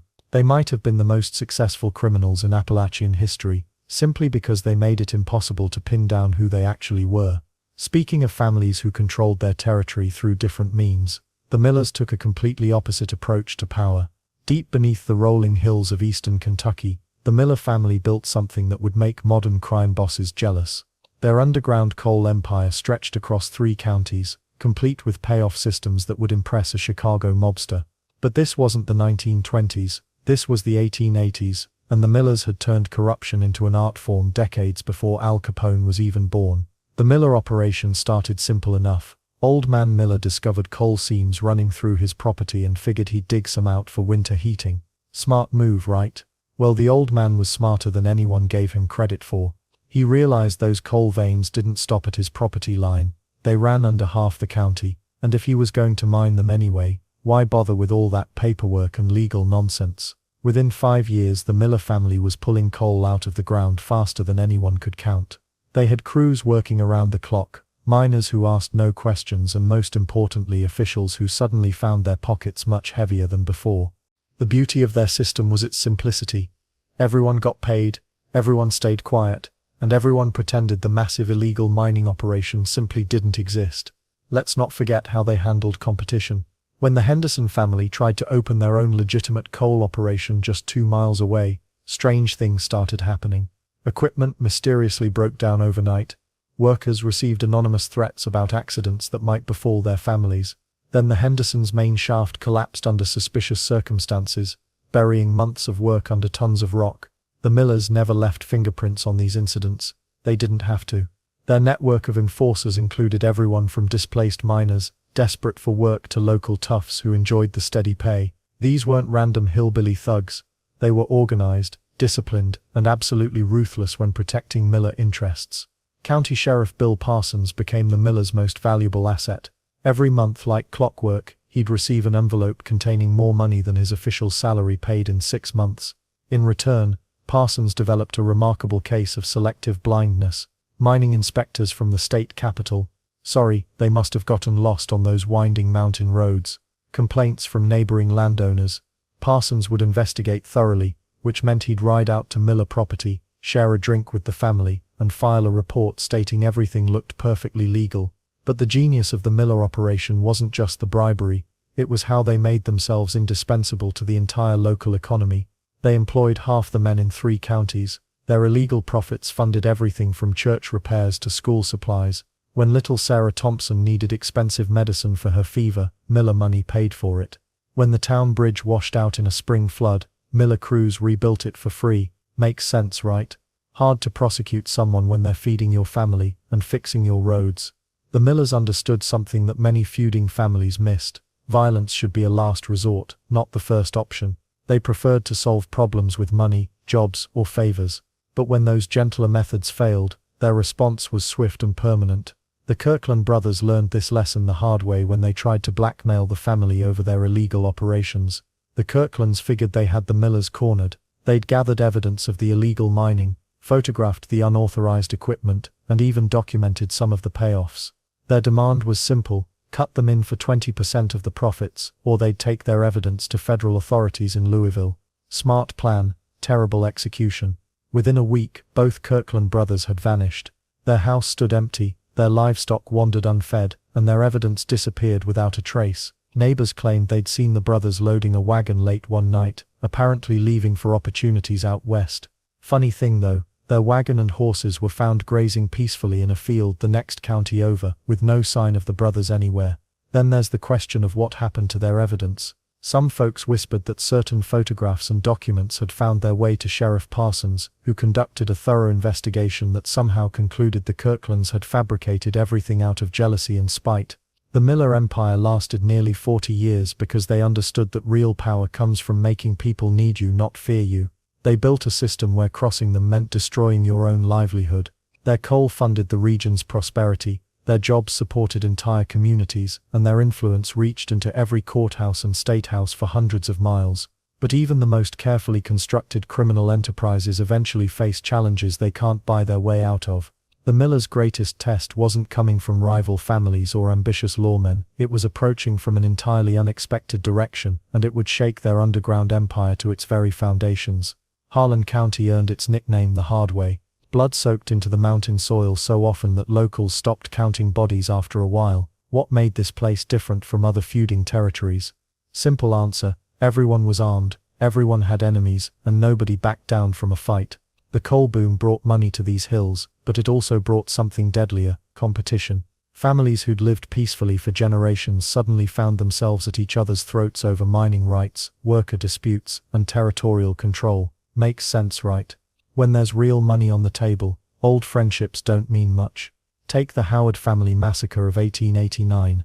The Howards had been working a decent coal seam for 3 years, when the rival Bingham clan decided they wanted a piece of the action. What started as a property line argument turned into something much worse. The Binghams showed up at the Howard homestead one Sunday morning, with 12 armed men. They weren't there to negotiate. Big Jim Howard saw them coming from his front porch. Smart man would have run. Big Jim wasn't known for being smart. He grabbed his rifle and called for his sons. Within minutes, the Howard property turned into a battlefield. Gunshots echoed through the valley for nearly an hour. When the smoke cleared, 7 Howards lay dead. 3 Binghams never made it home either.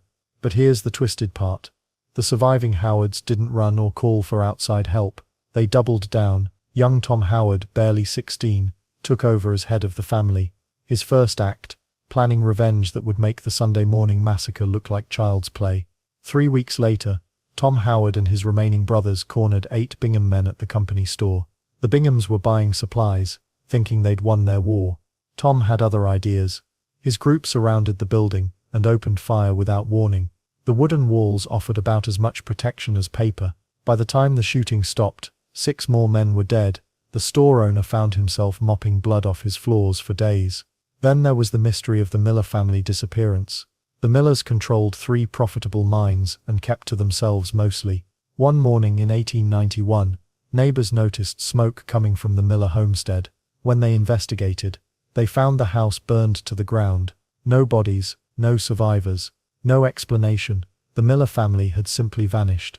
Local folks whispered about the competing Jenkins clan, but nobody could prove anything. The Jenkins family acted surprised and offered to help search for survivors. Real helpful, considering they moved onto Miller property 2 weeks later. Coincidence? The remaining families in bloody Harlan didn't think so. What made these feuds especially brutal was the terrain itself. These mountains provided perfect hiding spots for ambushes.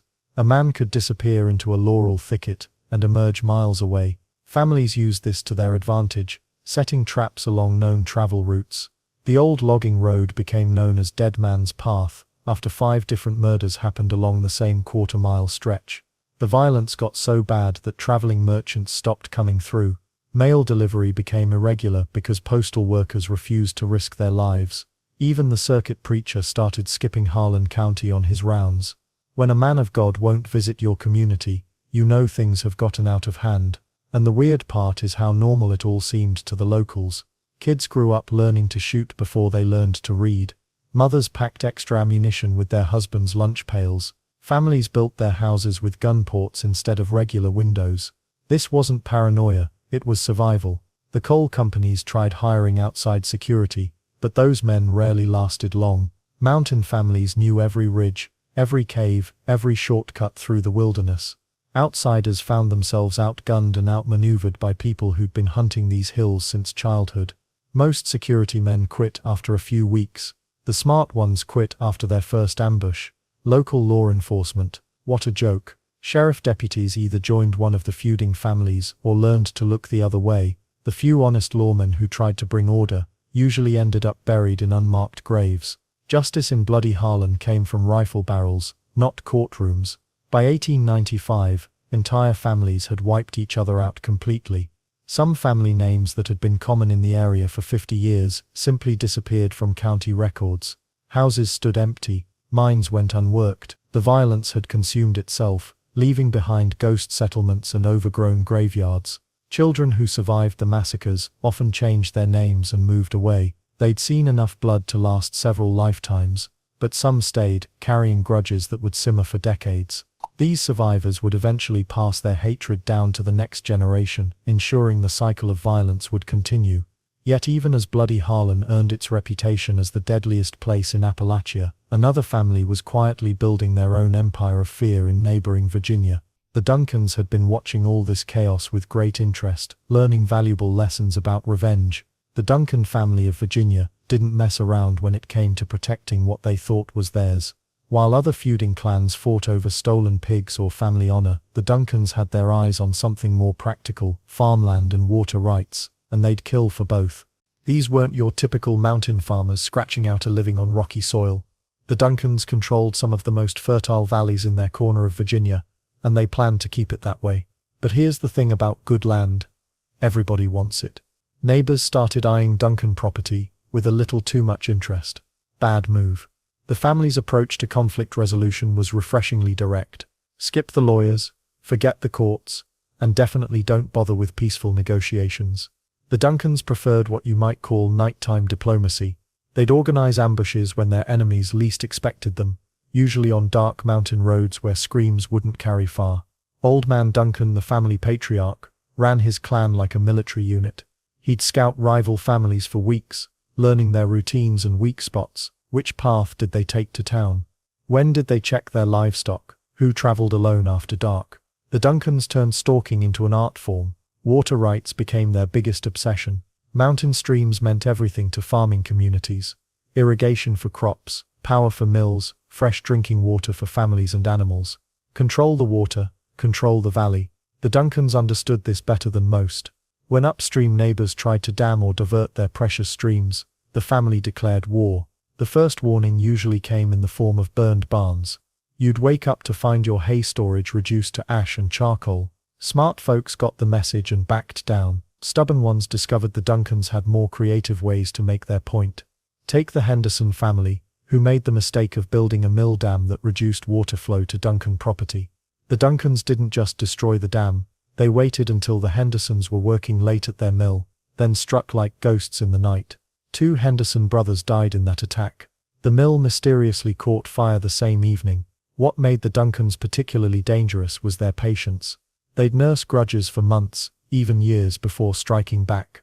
Rivals never knew when payback might come knocking. A Duncan might smile and wave at church on Sunday, then put a bullet through your window on Tuesday night. The family perfected the art of the ambush.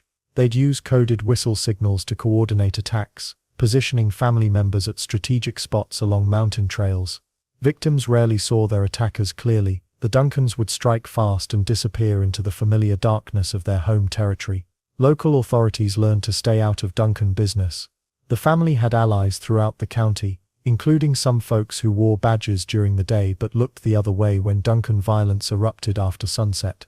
Why risk your neck for strangers when the Duncans had deep roots and long memories? Their reputation spread beyond their home valley. Traveling merchants would ask careful questions about safe routes that avoided Duncan territory. Land speculators crossed potential Duncan property off their lists. Even tax collectors thought twice before riding up to Duncan homesteads demanding payment. The family's women played crucial roles in their violent operations. Duncan wives and daughters served as scouts, reporting on neighbor activities and suspicious strangers. They'd attend church socials and quilting bees, gathering intelligence while appearing to make friendly conversation.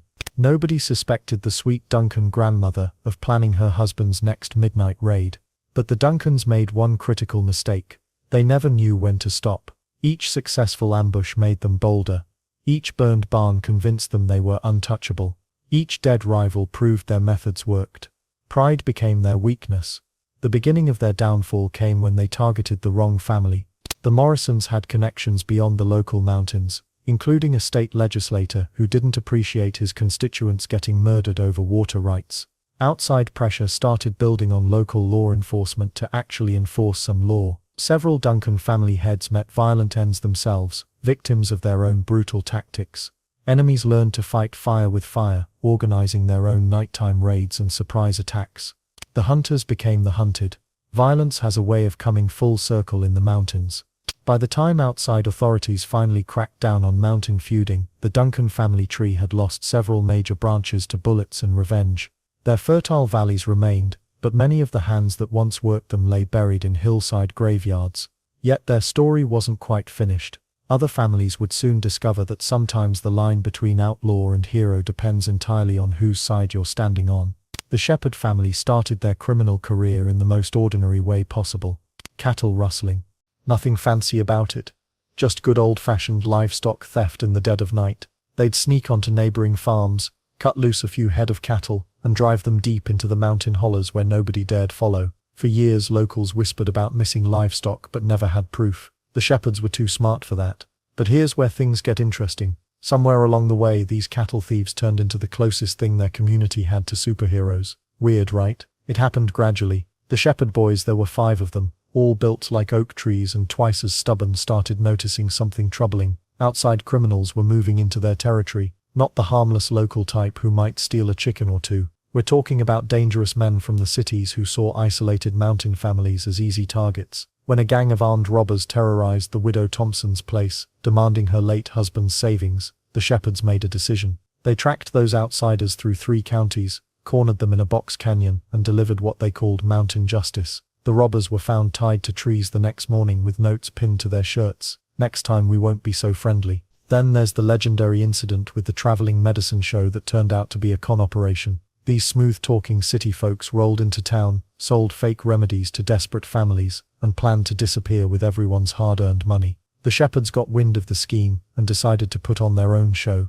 They waited until the con men packed up their wagon and headed for the county line. What happened next became the stuff of local folklore. The Shepherds surrounded the wagon like ghosts emerging from the morning fog. Without firing a single shot, they convinced these criminals to return every stolen penny and apologize personally to each family they'd cheated. The con men were so terrified, they never came back to the mountains. Word spread fast about the family that protected their neighbors. But the Shepherds never stopped being criminals themselves. They just became very selective about their victims. Rob from mountain families. That was a hanging offense in their book. Rob from corrupt officials or outside troublemakers. That was practically a public service. The transformation really accelerated when coal companies started muscling in on local land rights. These corporations brought hired guns to intimidate families into selling their property for pennies on the dollar. The intimidation tactics worked on most folks, but not when the Shepherds were around. Corporate enforcers would ride into a valley, expecting to find scared mountain families. Instead, they'd discover their horses had mysteriously gone lame, their supplies had vanished overnight, and their camp was surrounded by men who knew every rock and tree for miles around. The message was clear: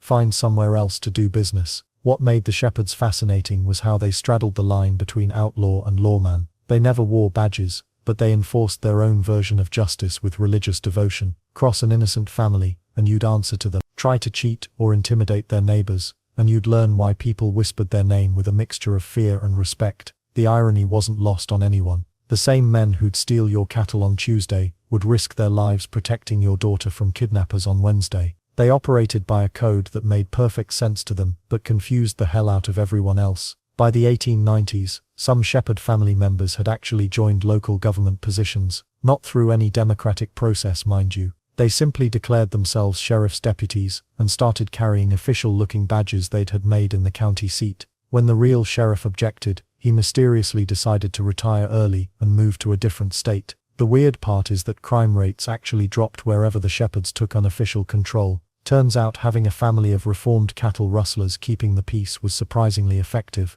They knew every criminal trick in the book because they'd invented half of them. They could spot trouble coming from miles away because they'd been that trouble for so many years. Their reputation grew so legendary that families from neighboring counties would send word asking for help with their own criminal problems. The shepherds became like a mountain version of hired guns, except they worked for free and chose their own cases. But this double life couldn't last forever. As more official law enforcement moved into the region, the shepherds faced a choice between their outlaw past and their protective present. The decision they made would determine whether they ended up in prison cells or somehow managed to legitimize their rough brand of justice.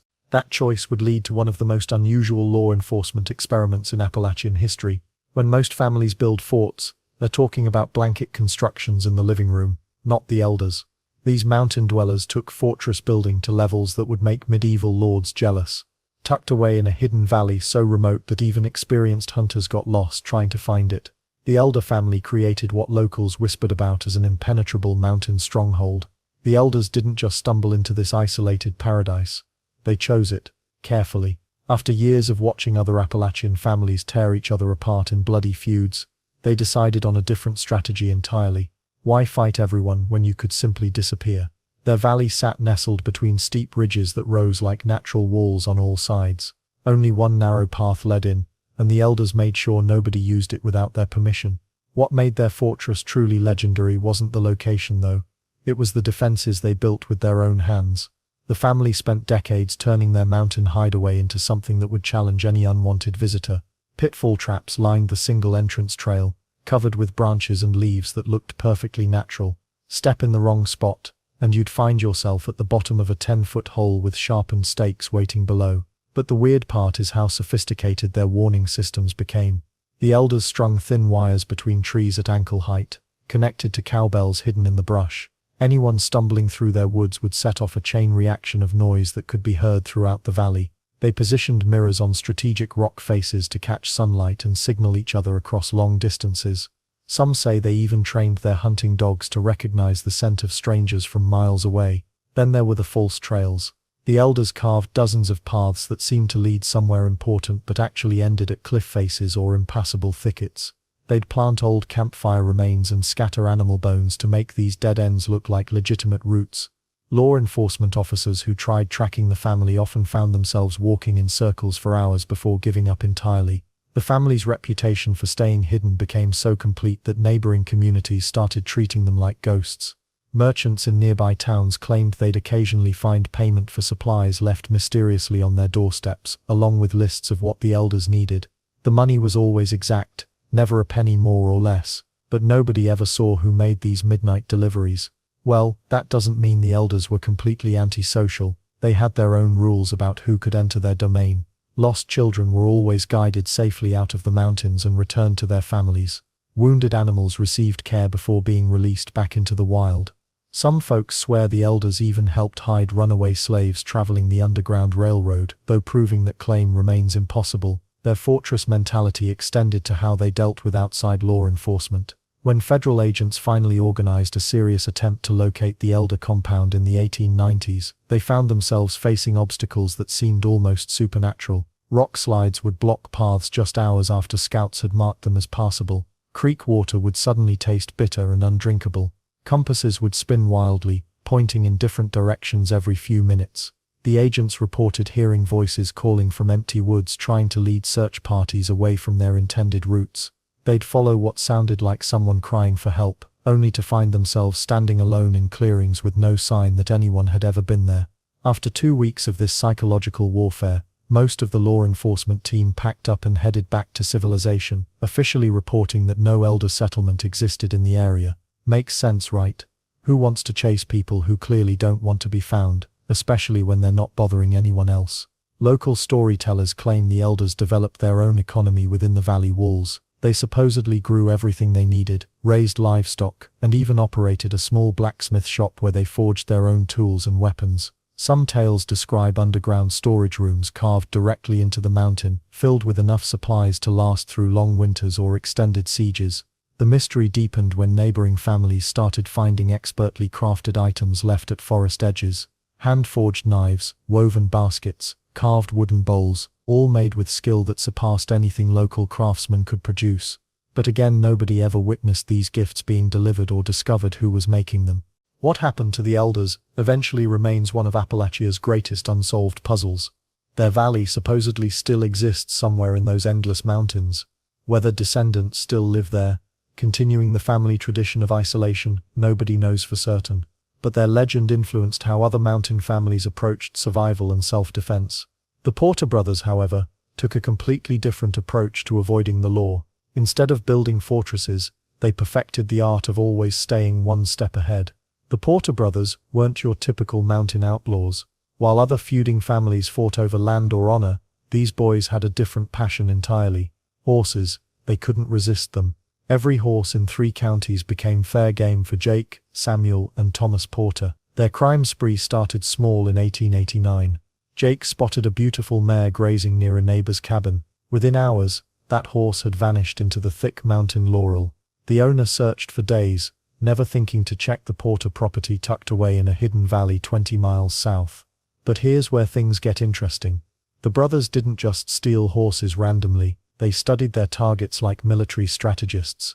Samuel would spend weeks watching a farm, noting when owners left for town, which horses got ridden most, and where the best escape routes lay hidden. Thomas mapped every deer trail and creek crossing for miles around their hideout. The weird part is how they turned horse theft into an art form. Most thieves grabbed whatever they could find and ran. Not the Porters, they only took the finest animals. A farmer's old plow horse, worthless to them. A sheriff's prized stallion. Now that caught their attention. Their first big score came when they targeted the county judge's stable. Judge Morrison owned 3 of the most expensive horses in Kentucky. The brothers spent 2 months planning that job. They watched the stable hands, timed the night patrols, and even befriended the judge's youngest son to learn about the horses' temperaments. On a foggy October night, they struck. Within an hour, 3 magnificent horses had disappeared without a trace. Judge Morrison woke up to empty stalls and muddy hoof prints leading toward the mountains. The brothers had pulled off the crime of the decade. Word spread fast through the mountain communities. Families started locking their horses in barns at night. Some even hired armed guards to watch their animals. The Porter name became whispered in fear at every trading post and general store. Then there's their escape system. Most criminals in Appalachia had 1 or 2 hideouts. The Porter brothers built an entire network of safe houses across 4 counties. They'd steal horses in Virginia, hide them in West Virginia, then sell them in Tennessee. By the time law enforcement figured out where they'd been, the brothers were already 2 counties away. Their coded signal system would make modern spies jealous. A red cloth tied to a specific tree branch meant danger. 3 rocks stacked by a creek crossing warned of lawmen nearby. An owl call repeated 4 times told the others to abandon their current hideout immediately. These signals saved them from capture dozens of times. Samuel proved to be the smartest of the 3 brothers. He convinced local mountain families that the Porters only stole from wealthy outsiders and corrupt officials. In many ways they weren't wrong. The brothers rarely took horses from struggling mountain farmers. They preferred targeting politicians, wealthy merchants, and anyone who looked down on the mountain people. This Robin Hood approach earned them unexpected support.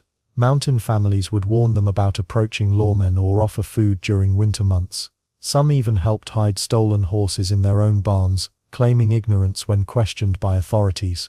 The brothers' luck seemed endless. They evaded capture for nearly 8 years. Sheriff's deputies from 3 states had chased them through countless mountain passes and valleys. Every time lawmen got close, the Porters would vanish like smoke into the wilderness they knew better than their own faces. But their downfall came from an unexpected source. Thomas fell in love with a merchant's daughter from a neighboring county. Love makes smart men do stupid things. He started taking risks, staying too long in one place, visiting the girl's family farm regularly. The merchant figured out Thomas's identity and contacted the sheriff. Instead of arresting Thomas immediately, they hatched a clever plan. They would follow him back to his brothers and capture all 3 at once. Their trap worked perfectly. In spring 1897, all 3 Porter brothers found themselves surrounded by armed deputies in their main hideout. The chase that followed became legendary. For 3 days lawmen pursued the brothers across 2 mountain ranges. The Porters used every trick they'd learned over 8 years of running. They split up, doubled back, and tried to lose their pursuers in thick forest. But this time, the law had anticipated their moves. Fresh horses and telegraphed warnings to neighboring counties cut off their usual escape routes. Jake was captured first near a creek crossing. Samuel lasted another day before exhaustion caught up with him. Thomas, the romantic who'd caused their downfall, held out the longest but eventually surrendered when he realized escape was impossible. Their trial drew crowds from across the region. People came to see the infamous horse thieves who'd embarrassed law enforcement for nearly a decade. While the brothers faced serious charges, many mountain folks still considered them folk heroes who'd outsmarted the system longer than anyone thought possible. What happened next would show just how different mountain justice could be. The Holbert family didn't just kill people, they made it an art form. While other mountain families got heated and shot each other in fits of rage, the Holberts planned their murders like Sunday dinner, cold, calculated, and terrifyingly efficient. Their main business might have been illegal timber cutting, but their side hustle was elimination services. Need someone gone? The Holberts had you covered. What made them different from every other deadly Appalachian clan was their complete lack of emotion about violence. The Hatfields and McCoys at least pretended their feud was about honor. The Holberts, they killed people the same way they cut down trees, just another day's work. Their weapon of choice wasn't always guns either. Sure, they carried rifles like everyone else in the mountains, but the Holberts loved their axes. Makes sense when you think about it. They spent all day swinging those things at massive oak and pine trees. Using them on human skulls was just a different kind of lumber work. The family patriarch, Old Man Holbert, ran the timber operation with military precision. His boys would identify the best stands of virgin timber on other people's land, usually government property or belonging to families who couldn't fight back. Then they'd move in at night, cut what they wanted, and float the logs downriver to buyers who didn't ask questions. But here's where things got nasty. Anyone who stumbled onto their operation didn't get to walk away and tell stories. The Holberts had a simple rule: dead witnesses can't testify. Forest rangers, rival loggers, even random hunters who wandered into the wrong hollow, they all ended up feeding the mountain soil. The weird part is how they covered their tracks. The Holberts were smart enough to hire outsiders for some of their dirtiest work. Drifters, men running from the law in other states, anyone desperate enough to swing an axe for a few dollars. This kept the actual family members' hands technically clean, at least on paper. When investigators showed up looking for missing persons, they'd find nothing. No bodies, no evidence, no witnesses willing to talk. The hired killers had usually moved on, or disappeared themselves, and the Holberts, they were just humble timber workers trying to make an honest living in the mountains. Well, that was their story anyway. Local families knew better. They whispered about the sounds that came from Holbert territory at night. The screaming that would suddenly stop. The smell of something burning that wasn't just wood.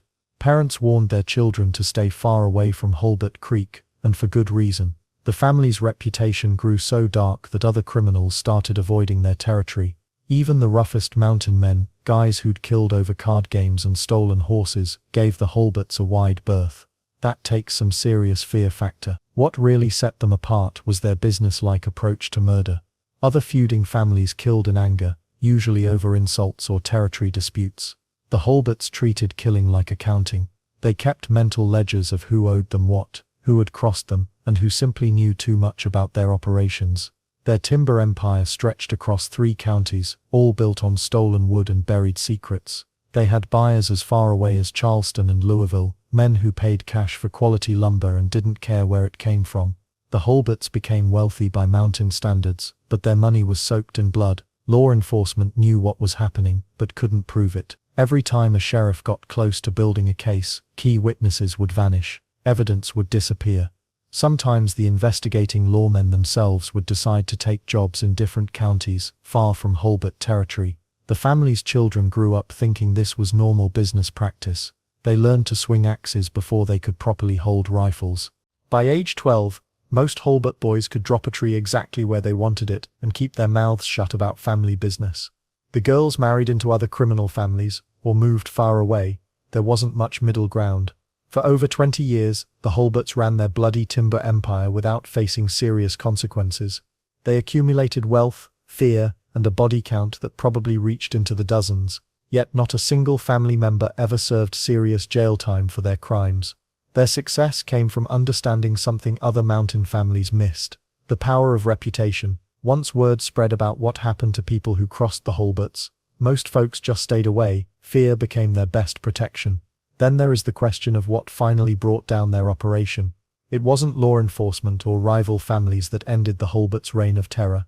Sometimes the deadliest enemies come from places you never expect, and the Murphy family was about to prove that rivers can be just as dangerous as mountains.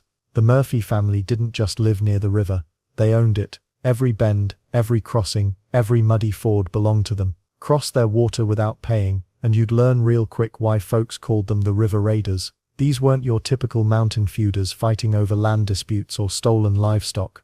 The Murphys saw opportunity flowing right past their doorstep. Why fight neighbors when you could rob strangers? Smart business, if you ignore the whole illegal part. Their setup was brilliant in its simplicity. The family controlled 3 major river crossings in eastern Kentucky, spots where traders, travelers, and cargo boats had no choice but to pass through Murphy territory.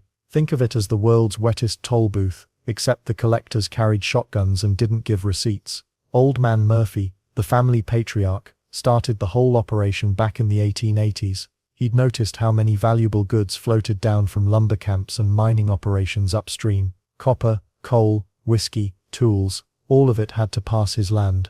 The man had an eye for business. You've got to give him that. But here's where it gets interesting. The Murphys didn't just demand money from every boat. They were selective predators. Local families got safe passage. Regular traders who played nice and paid their river tax sailed through without trouble. The family even helped some boats navigate dangerous rapids during flood season. It was the outsiders who got the full Murphy treatment. Big companies trying to move valuable cargo. Fair game. Wealthy merchants from distant cities. Perfect targets. Anyone who acted like they owned the place learned otherwise real fast. The family's favorite hunting ground was a narrow stretch called Devil's Bend, where the river curved sharply between high banks. Boats had to slow down to navigate the turn, making them sitting ducks. The Murphys built a hidden dock in the thick willows, invisible, until you were right on top of it. Their attack method was pure theater. 3 or 4 Murphy boys would emerge from the fog like river ghosts, surrounding boats with their own small craft. They'd demand tribute in voices that carried across the water. Most travelers, seeing armed men appearing from nowhere, decided cooperation beat heroics. What made the Murphys truly dangerous was their escape strategy. While other feuding families got trapped in their mountain hideouts, the river raiders could disappear downstream in minutes. They knew every creek, every hidden channel, every shallow spot where bigger boats couldn't follow. By the time anyone organized pursuit, the Murphys had vanished into the maze of waterways they'd grown up navigating. The fog became their best friend. Thick morning mist rolling off the water turned the river into the Murphys' private hunting preserve. Victims couldn't see the attacks coming, and witnesses couldn't identify faces in the grey murk. Some boats reported being robbed by what seemed like phantom vessels that materialized and vanished without a trace. Then there's the story everyone still talks about. A fancy steamboat carrying mining equipment got stopped at Devil's Bend one foggy October morning. The Murphy boys demanded their usual river tax, but the boat captain refused to pay. Big mistake. What happened next became Murphy family legend. They didn't just rob the boat, they stripped it clean. Equipment, cargo, passenger luggage, even the captain's pocket watch. The whole operation took less than an hour before the raiders melted back into the mist, leaving behind one very expensive boat full of very angry people. The weird part is how the Murphys justified their river piracy. They claimed they were protecting local waters from outside exploitation. Big companies were stealing mountain resources, they argued, so taking a cut was only fair. Robin Hood logic. If Robin Hood operated a water-based protection racket, law enforcement couldn't touch them. The river formed county boundaries, meaning the Murphys could hop jurisdictions faster than sheriffs could organize responses. By the time one county's lawmen arrived, the family was already in another county's waters, technically out of reach. Their reputation grew with each successful raid. Traders started hiring armed guards specifically for Murphy territory. Some boats traveled in groups for protection, others changed routes entirely, adding days to their journeys just to avoid Devil's Bend. But the Murphys weren't content just controlling river traffic. They expanded into blocking rival traders completely, using their boats to create human dams across narrow channels. competitors found themselves stranded until they agreed to Murphy terms. The family's reign of river terror lasted nearly 2 decades. They perfected hit-and-run tactics that modern criminals would admire. Speed, surprise, and superior local knowledge made them nearly untouchable. Yet their success would eventually attract exactly the kind of attention mountain families usually tried to avoid. When outside forces finally decided the Murphy problem needed solving, the river raiders would face their biggest challenge yet. The question was whether water-based warfare tactics would work against enemies who fought on land. The Harrison family was about to find out just how far some folks would go to protect their mountain territory. The Murphy family had turned river piracy into an art form, but their reign of terror was nothing compared to what the Harrison clan had planned for progress itself. While most mountain families stuck to feuding with neighbors, the Harrisons declared war on the future. The year was 1887, and the Norfolk and Western Railroad had big dreams. They wanted to punch a line straight through Harrison territory in the hills of Virginia. Steel rails would bring civilization, commerce, and most importantly outside law enforcement right into the heart of their domain. The Harrison family patriarch, old Moses Harrison, took one look at those surveying stakes and made a decision that would echo through the mountains for decades. "Ain't no iron horse running through my land," he reportedly told his 7 sons, "not while there's still fight left in us." What happened next wasn't just family resistance. This was guerrilla warfare with a mountain twist. The Harrisons started small. Survey stakes mysteriously disappeared overnight. Expensive equipment vanished into the wilderness. Railroad workers would arrive at job sites to find their tools scattered across the hillsides like confetti after a particularly violent celebration. Then things escalated. Fast. The family had spent generations learning every cave, every hidden trail, every secret passage in their territory. They used this knowledge like a weapon. Workers would be going about their business when shots would ring out from seemingly empty ridgelines. Nobody got killed in those early attacks, but the message was crystal clear. Railroad bosses brought in armed guards. The Harrisons brought more family members. Soon every able-bodied Harrison male was involved in what locals started calling the Railroad War. Moses Harrison's youngest son, Ezra, had a particular talent for sabotage. While his brothers preferred the direct approach of shooting at work crews, Ezra thought bigger. He studied how railroads worked, learning their weak points like a doctor studying anatomy. One foggy morning in October, a work train loaded with expensive steel rails and timber hit what appeared to be a solid section of track. The rails had been carefully loosened just enough to send the entire load tumbling into a ravine. Nobody died, but the company lost thousands of dollars worth of materials in a single morning. The railroad fought back by hiring Pinkerton detectives. These weren't local lawmen who might have family connections or could be intimidated. These were professional manhunters from the city, and they meant business. But the Harrisons had something the Pinkertons didn't expect: complete support from their neighbors. Every mountain family understood that if the railroad could push around the Harrisons, they'd be next. Information flowed to the Harrison camp like water running downhill. The family's most daring attack came in the winter of 1888. A supply train carrying enough materials to finish the disputed section was scheduled to pass through Harrison territory. Ezra Harrison and his cousin Clem had spent weeks preparing. They didn't just sabotage the tracks, they created what amounted to a controlled avalanche. Using black powder borrowed from a mining operation, they brought down enough rock and timber to bury the tracks under tons of debris. The train crew barely had time to stop before hitting the wall of stone. Cleaning up that mess took the railroad company 3 months, and cost more money than they'd budgeted for the entire mountain section. Company executives started having serious discussions about finding a different route. The weird part is how the Harrisons managed to stay one step ahead of justice. Every time lawmen showed up with warrants, the family seemed to vanish into thin air. Their mountain fortress wasn't just well defended, it was practically invisible. Local folklore claims the Harrisons had built a network of tunnels and hidden rooms throughout their property. Whether that's true, or just mountain storytelling, nobody ever successfully raided their main compound. Lawmen would arrive to find empty cabins and cold fire pits, like ghosts had been living there. The Railroad War lasted nearly 2 years. In that time, the Harrison family and their allies conducted over 30 separate attacks on railroad property. They never killed anyone directly, but several workers died in accidents that may not have been accidents at all. Eventually, Norfolk and Western gave up. The cost of fighting the Harrison family exceeded any potential profit from that particular route. They found a path around Harrison territory, adding 50 miles to the line but avoiding what one company report called an unacceptable security situation. Old Moses Harrison had won his war against progress, but victory came with a price. The family's reputation spread far beyond their mountain home. They'd proven that even powerful corporations could be stopped by determined mountain folk, but they'd also marked themselves as enemies of everything the outside world represented.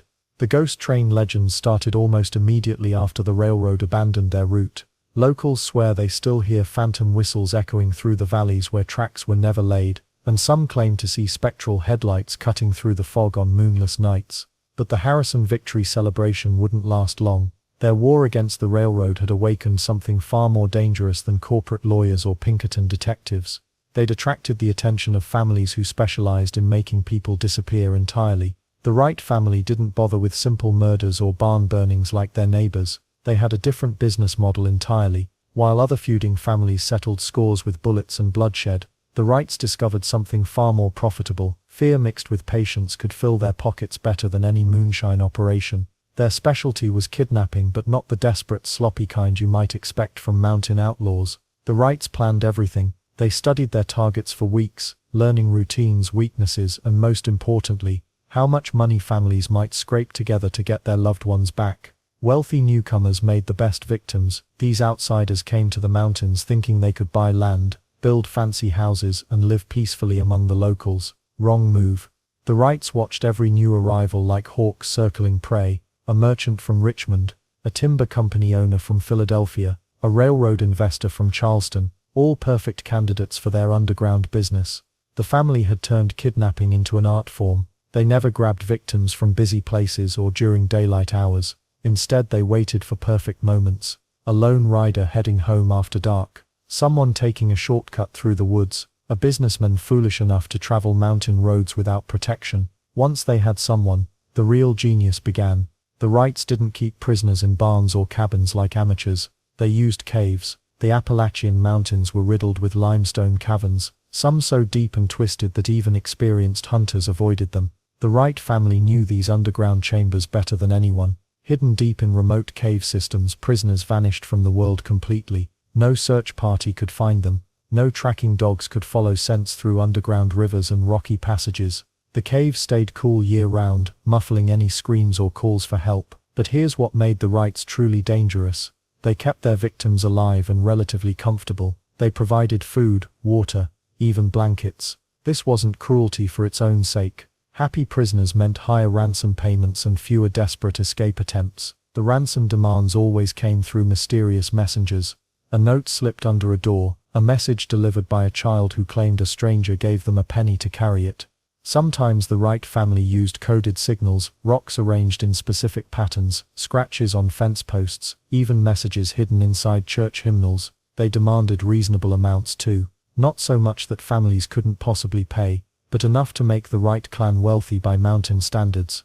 A few $100 here, 1,000 there. In those days, that kind of money could buy a nice farm or support a family for years. Most families paid without involving outside law enforcement. The mountains had their own rules, and calling in state authorities often made situations worse. Besides, the Wrights had a reputation for keeping their word. Pay the ransom, get your relative back unharmed. Simple business transaction. The weird part is how long they got away with it. Decades passed with successful kidnapping operations, yet the Wright family never faced serious consequences. They were too smart, too careful, and too familiar with terrain that outsiders couldn't navigate. Their cave network became the stuff of local legend. People whispered about underground chambers, equipped with furniture, food supplies, and even crude heating systems. Some stories claimed the Wrights had created an entire underground town, complete with multiple escape routes and hidden entrances scattered across miles of mountainous wilderness. Law enforcement couldn't touch them. By the time authorities organized search parties, victims had either been moved to different caves or released after ransom payments. The Wright family always stayed several steps ahead of any investigation. Local families developed their own protection methods. They traveled in groups, avoided certain mountain passes, and established coded warning systems with neighbors. Some hired armed guards when conducting business in Wright territory. Others simply stayed away from their part of the mountains entirely. The kidnapping business also created an underground economy. The Wrights needed supplies, information, and occasionally help moving prisoners between locations. They paid well for these services, creating a network of reluctant accomplices who profited from staying quiet about Wright family activities. Children grew up hearing cautionary tales about the cave kidnappers. Parents used Wright family stories to keep kids close to home after dark. Behave yourself, or the Wrights might steal you away to their underground hideouts. These weren't just scary stories, they were based on very real dangers. The Wright family legacy lived on long after their kidnapping days ended. Even today, explorers occasionally discover cave chambers with suspicious modifications. Stone walls, crude furniture, evidence of long-term human habitation deep underground. Local guides still point out certain cave entrances and share stories about the family that turned Appalachian limestone into their personal prison system. Their success inspired imitators, but none matched the Wright family's combination of patience, planning, and underground expertise. While other mountain families fought bloody feuds that left everyone poorer and angrier, the Wrights quietly built wealth through calculated terror. But all that trauma had to go somewhere, and the psychological wounds left on mountain communities would prove deeper than anyone realized at the time. The bullets stopped flying decades ago, but the scars never really healed. Walk through any hollow in Appalachia today, and you'll find families still carrying the weight of violence that happened before their grandparents were born. These aren't just old stories people tell around campfires, they're living memories that shaped entire bloodlines. Sarah Mackenzie sits on her front porch in eastern Kentucky, pointing toward the ridge where her great-grandfather died in 1903. She's 87 now, but her voice drops to a whisper when she talks about the Hatfield men who shot him. Mama always said never trust anyone from that side of the mountain, she explains, her weathered hands folding prayer-like in her lap. Some things you just don't forget. But here's the weird part, forgetting wasn't really an option back then. Survival depended on remembering exactly who shot whom, and when, and why. Children learned family enemy lists before they learned their multiplication tables. Makes sense, right? When the nearest sheriff lived 3 counties away, knowing your enemies meant staying alive. The trauma showed up in the strangest ways. Families developed elaborate codes for danger. A particular quilt pattern hanging on the clothesline meant strangers were coming up the mountain. Certain songs hummed while churning butter warned children to hide. Even today, some mountain families still practice these old signals without really knowing why. Well, the psychological effects ran deeper than anyone expected. Kids who survived massacres grew up hypervigilant, teaching their own children to sleep with one ear open. They built houses with multiple escape routes and always kept loaded weapons within arm's reach. 3 generations later, descendants still can't sleep without checking all the locks twice. Then there's the matter of family alliances that formed from pure necessity. The Adaires and the Coopers had been bitter enemies for 20 years, until the Davidson clan started picking off members from both families. Suddenly, old grudges seemed pretty petty compared to extinction. Their great-grandchildren married each other 50 years later, creating some of the most confusing family trees in American history. Let's not forget how these experiences shaped parenting styles across the region.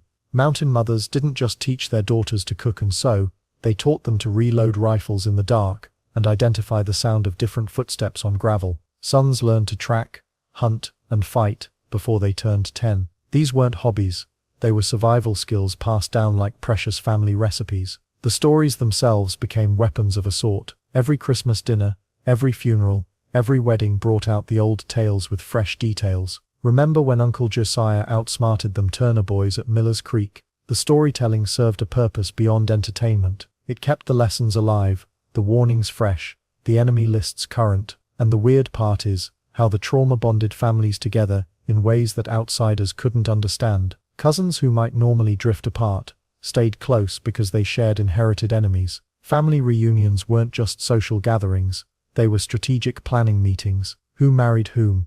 Who moved where? Who could be trusted with what information? But here's something most people don't realize about mountain families.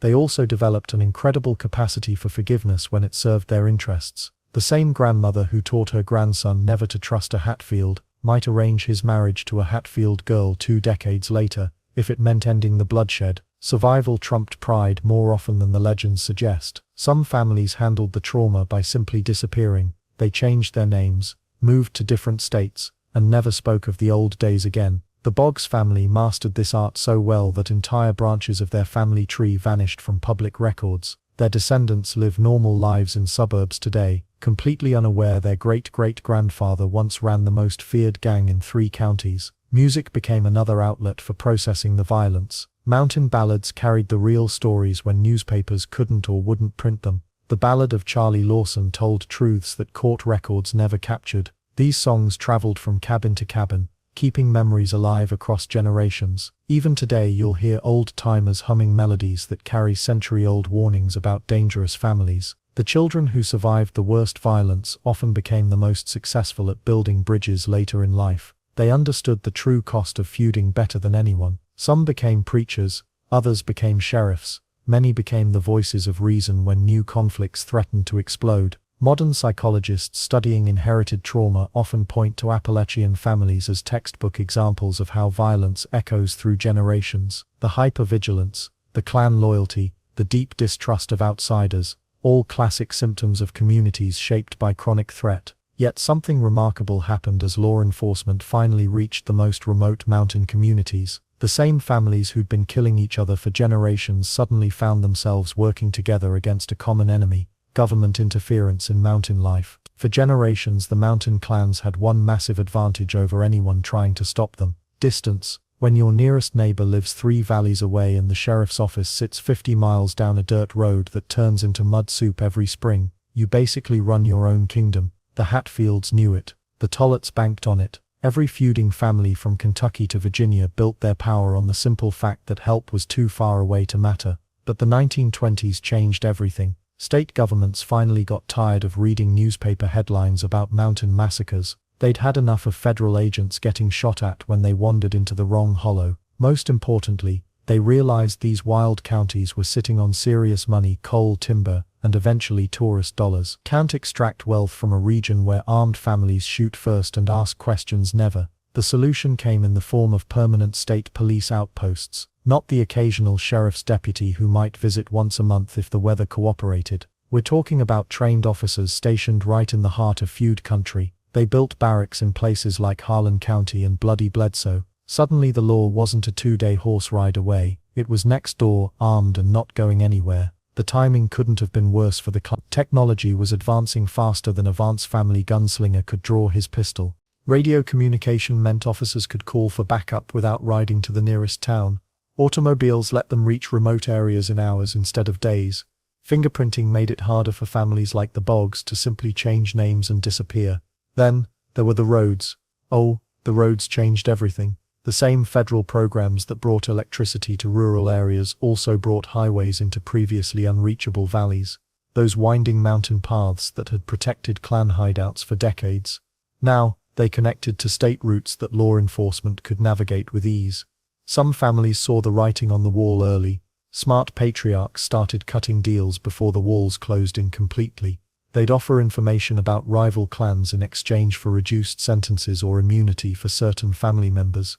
The Millers, who'd run underground coal operations for decades, actually managed to transition some of their business into legitimate mining contracts. Turns out, knowing every cave and coal seam in 3 counties made them valuable partners instead of just targets. Other families tried to adapt their methods. The Murphys, who'd controlled river crossings for generations, attempted to pivot into legal ferry services and boat repairs. Some of the moonshining operations evolved into legitimate distilleries once Prohibition ended. But the violent enforcement that had kept these enterprises profitable, that had to go. The real breakthrough came when state police started using what we'd now call intelligence gathering. Instead of charging into feuds with guns blazing, they began mapping family relationships, tracking movement patterns, and identifying the real power brokers within each clan.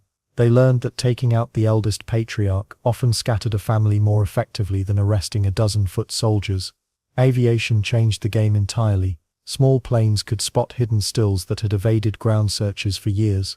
More importantly, they could track fugitives across terrain that had been impossible to monitor before. The elders' famous mountain fortress, which had repelled lawmen for decades, suddenly became visible from the air. Their carefully constructed defenses meant nothing when officers could photograph the entire layout from above. But perhaps the most effective tool was patience. Previous law enforcement efforts had tried to clean up feuds quickly, usually making things worse. The new approach involved long-term pressure. Officers would arrest clan members for minor offenses, gradually weakening family structures. They'd use tax laws to seize property. They'd require permits for activities that families had conducted freely for generations. The psychological impact was enormous. For the first time in their lives, mountain patriarchs found themselves looking over their shoulders constantly. The isolation that had been their greatest strength became a liability when they couldn't tell if that distant sound was wind through the trees or a police car engine. Not every family went quietly. The Wrights made one last desperate attempt to maintain their kidnapping enterprise, but radio communications made coordination between law enforcement agencies almost instant. The Catron clan tried moving their operations deeper into the mountains, only to discover that improved maps and surveying equipment had eliminated most truly remote locations. By the 1930s, the old order was crumbling. Young people were leaving the mountains for factory jobs in cities. The Great Depression made everyone more dependent on government programs, which meant dealing with official bureaucracy instead of clan justice. Education levels rose as schools reached previously isolated communities. The most stubborn families held out longest, but even they couldn't fight progress forever. When that progress came in the form of armed officers who weren't intimidated by local reputations and had backup just a radio call away, the deadliest mountain clans finally met their match. Yet the stories they'd created during their reign of terror, those tales would prove far more durable than the families themselves. Law enforcement might have started cracking down on Appalachian feuds, but the stories, those were just getting started. Mountain communities had a new weapon more powerful than any Winchester rifle or moonshine still. Storytellers. Every family gathering became a battlefield of memory. Grandparents would lean back in their rocking chairs, eyes gleaming, ready to spin tales that made their ancestors sound like demons straight from hell. The Hatfields weren't just feuding neighbors anymore, they were supernatural forces of vengeance. The McCoys became mythical warriors who could shoot a man's hat off from 3 counties away. But here's where things get interesting. These weren't Disney fairy tales. Mountain folk had zero interest in cleaning up the blood and guts for tender ears. If anything, each retelling added more violence, more mystery, more reasons to sleep with one eye open. Take the Barnard boys from earlier. Remember how they actually died in that church shootout? Well, according to local ballads that started circulating 20 years later, Big John Barnard didn't just get shot once. He took 17 bullets and kept fighting until sunrise, single-handedly holding off an army of Suttons, while church bells rang out his death song. Makes sense, right? Why tell a boring story about 2 hotheads shooting each other when you could create a legend that made grown men check their door locks twice? The Tollett family of Bloody Bledsoe got similar treatment. Storytellers turned Crave Tollett into something between a crime boss and a mountain wizard. According to the tales, he could track a man's scent across 3 states, and knew when someone spoke his name from 50 miles away. The real Crave was dangerous enough, but the legendary version, he became the boogeyman parents used to scare kids into behaving. Then there's the weird part about how these stories spread. Mountain communities were isolated, but fiddle players and traveling merchants carried tales from hollow to hollow, like some kind of deadly gossip network. Each storyteller added their own flourishes. A simple ambush became an epic battle. A single gunshot turned into a symphony of violence. The Adair brothers' night raid got the full treatment too. That brutal attack where they killed 6 people wasn't horrific enough for the storytellers. The folk versions had them killing entire extended families, burning down whole settlements, and leaving behind cryptic warnings carved into trees. Some ballads claimed they could appear and disappear, like smoke, striking without warning and vanishing before anyone could fight back. Well, the singing tradition made everything worse, or better, depending on your perspective. Mountain musicians weren't content with simple melodies about love and heartbreak. They wanted blood harmonies and murder ballads that would make your hair stand on end. These songs turned family feuds into epic operas of revenge. Let's not forget how competitive storytelling became. Each family wanted their ancestors to sound like the most fearsome killers in Appalachian history. Nobody bragged about Great-Uncle Pete who died peacefully in his sleep. Everyone wanted to claim kinship with the maniac who took on 12 armed men with nothing but a hunting knife and pure hatred. The Vance family's reputation for marksmanship grew to mythical proportions in these tales. According to the stories, they could shoot the wings off a fly at 100 yards and hit moving targets in complete darkness. Reality was impressive enough. They were genuinely skilled with firearms. But the legends had them performing impossible trick shots that would make Wild West show performers weep with envy. But why did mountain communities embrace these violent legends so enthusiastically? Simple survival psychology. If your family had a reputation for producing stone-cold killers, strangers thought twice before starting trouble. These stories became a form of psychological warfare that lasted generations after the actual feuding ended. The Murphy family's river raids became maritime horror stories. Storytellers described ghostly boats appearing in morning fog, silent attackers who could swim underwater for impossible distances, and hidden river fortresses that no lawman ever found. The reality was bad enough. They were dangerous river pirates who controlled trade routes through violence. The legends made them seem supernatural. Some families tried to distance themselves from these bloody reputations, but the stories had taken on lives of their own. Descendants would move to new towns only to discover that ballads about their murderous great-grandfathers had already arrived ahead of them. The most chilling aspect: many of these folk tales contained kernels of genuine truth buried beneath layers of exaggeration. All real violence, real deaths, real family destruction, all wrapped up in supernatural packaging that made the stories impossible to forget. Mountain storytellers had created something more dangerous than any feud. They'd built a mythology of violence that would outlast every participant in the original conflicts. But even as these legends grew wilder with each telling, the actual feuding families were facing their final showdowns in a rapidly changing world. The Turner-Howard shootout of 1932 marked one of the final deadly family feuds in Appalachian history. What started as a disagreement over a corn crop turned into a 3-day battle that left 11 people dead and shocked even hardened mountain communities. The Turners had controlled a valley in eastern Kentucky for decades, while the Howards owned the ridge above them. When drought hit, both families claimed rights to the same creek water.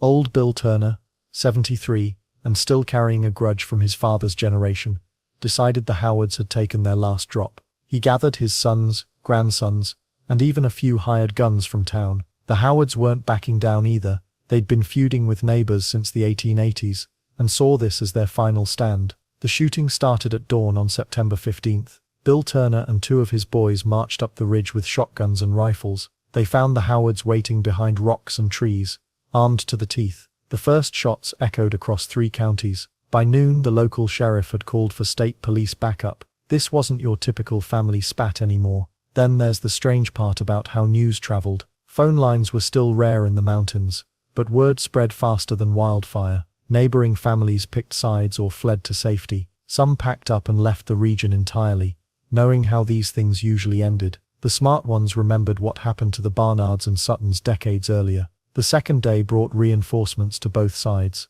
Cousins arrived from Virginia and Tennessee. Old allies remembered their debts. The Howards had always been good to the Miller family, so 3 Miller boys showed up with hunting rifles. The Turners called in favors from moonshine partners, who owed them protection money. What started as a family feud was becoming a small war. State police finally arrived on the 3rd day, but they found something unusual. Both families had fought themselves into exhaustion. Bodies lay scattered across the ridge and valley. Survivors were either wounded or out of ammunition. The last shots had been fired around midnight, when young Tommy Howard and Jake Turner killed each other in hand-to-hand combat near the disputed creek. But here's what made this feud different from earlier ones. Newspapers covered every detail. Radio stations broadcast updates. The outside world was watching Appalachia's deadliest families tear each other apart, and frankly most folks were getting tired of the violence. The Turner-Howard War became a symbol of everything wrong with mountain justice. Well, the 1930s brought changes that even the toughest families couldn't fight. The Great Depression forced young men to leave the mountains for work in cities. Coal mining companies brought outside law enforcement with real power and modern weapons. Roads improved, making remote hideouts easier to find. Federal agents started investigating moonshine operations that had funded family wars for generations. Let's not forget how World War II changed everything. Mountain boys who'd grown up hearing stories about family honor found themselves fighting Germans and Japanese instead of neighbors. They came home with different ideas about what battles were worth fighting. Many decided land disputes weren't worth dying for when they'd seen real war overseas. The Campbell-Stewart feud in West Virginia lasted until 1943, but it was more about stubborn old men than real family warfare. 3 people died over 5 years, compared to the dozens who'd fallen in earlier conflicts. The communities around them had lost patience with feuding. Local churches started refusing to bury victims of family violence. Businesses wouldn't serve known troublemakers. And the weird part is how quickly it all ended. Families that had been killing each other for generations suddenly stopped. The Vances moved to Detroit for factory jobs. The remaining Tullets got involved in legitimate politics. Even the notorious Wright clan gave up kidnapping and started running a successful logging business. By 1950, the era of deadly Appalachian family feuds was essentially over. State police had permanent stations in former outlaw counties. Courts actually functioned instead of being ignored. Most importantly, economic opportunities elsewhere gave young people alternatives to staying and fighting old battles. Some families tried to keep feuding alive, but it felt hollow and pointless. Modern law enforcement had real teeth. Reporters and photographers documented everything. Public opinion had turned against mountain violence. The romance of family honor couldn't survive against federal investigators and interstate commerce. The last documented family shooting happened in 1954, when two elderly Hatfield cousins got drunk and argued about the old McCoy days. One shot the other over a poker game, but nobody called it a feud. The shooter went to prison for 10 years. His family didn't seek revenge. They just felt embarrassed about the whole thing. The deadliest era in Appalachian history had finally ended. But the stories, songs and legends these families created would live on in ways none of them could have predicted. The blood feuds of Appalachia didn't just disappear into history books. They became something bigger, more powerful than the families who started them ever imagined. These mountain stories crawled down from the hills and spread across America like wildfire, shaping how the entire country sees family loyalty, honor, and revenge. Hollywood couldn't resist the drama. The Hatfields and McCoys alone inspired dozens of movies, TV shows, and documentaries. But here's the thing, most of these productions got it completely wrong. They turned complex family disputes into simple good versus evil stories. Real feuds were messier, more human, and frankly more interesting than any screenplay could capture. Take the stereotypes we still see today. Mountain families portrayed as backwards, violent hillbillies who shoot first and ask questions later. Well, that's only half true. Sure, they shot first. But these families were often educated, successful landowners who understood politics, business, and survival better than most city folks. The Tollett family didn't control Bledsoe County for decades by being stupid. They were strategic, calculating, and ruthlessly effective. The family-first mentality that drove these feuds never really died. Walk through any small Appalachian town today, and you'll still hear it. Families stick together. Outsiders earn their place slowly. Trust gets built over generations, not handshakes. These aren't necessarily bad values, they just come with a price when taken to extremes. But something fascinating happened to the descendants of these feuding families. Many became the exact opposite of their violent ancestors. They became teachers, politicians, business leaders, and community organizers. It's like they channeled all that fierce family loyalty into building their communities instead of tearing them down. Makes sense, right? The same qualities that made someone a dangerous enemy could make them a powerful ally. Then there's the political impact most people never consider. These families shaped entire states: Kentucky, West Virginia, Tennessee, Virginia. Their early political structures were built around family alliances that started in blood feuds. Some of today's political dynasties in these states trace their power back to families who once settled disputes with Winchester rifles. The stories themselves became a form of currency in mountain communities. Every family had their version of events, their heroes and villains. Grandparents would gather kids around and share tales that were part history lesson, part entertainment, and part warning. Don't cross certain families. Don't forget what happened to so-and-so. Remember who your real friends are. Music preserved these stories better than any history book. Folk songs, ballads, and later country music kept the names and deeds alive. But the weird part is how the violence got romanticized over time. Brutal murders became tragic love stories. Cold-blooded killers became misunderstood heroes. The further we got from the actual events, the more mythical they became. Let's not forget how these feuds influenced American ideas about justice. The concept of taking the law into your own hands, of protecting your family no matter what, of never backing down from a fight, these became core parts of American mythology. Cowboys, gangsters, superheroes, they all borrowed from the mountain code of honor that drove these deadly families. Modern law enforcement still deals with the legacy. Police in Appalachian regions know that some family names carry weight, that certain areas require different approaches, that old grudges can explode into violence without warning. Community policing works better than heavy-handed tactics because trust matters more than authority in these communities. The economic impact rippled outward too. Tourism built around feud sites brings millions of dollars to these regions. Museums, historical markers, guided tours, festivals, the very violence that once drove people away now draws them back. Ironic doesn't begin to cover it. Academic researchers have studied these families for generations, trying to understand what made them so deadly and so enduring. The conclusions point to isolation, economic pressure, weak government presence, and cultural values that prioritized personal honor over legal process. But knowing the causes doesn't make the stories less compelling or the lessons less relevant. Today's descendants face a choice. Embrace the notoriety and play up the stereotypes for profit and attention, or work to overcome the reputation and build something new.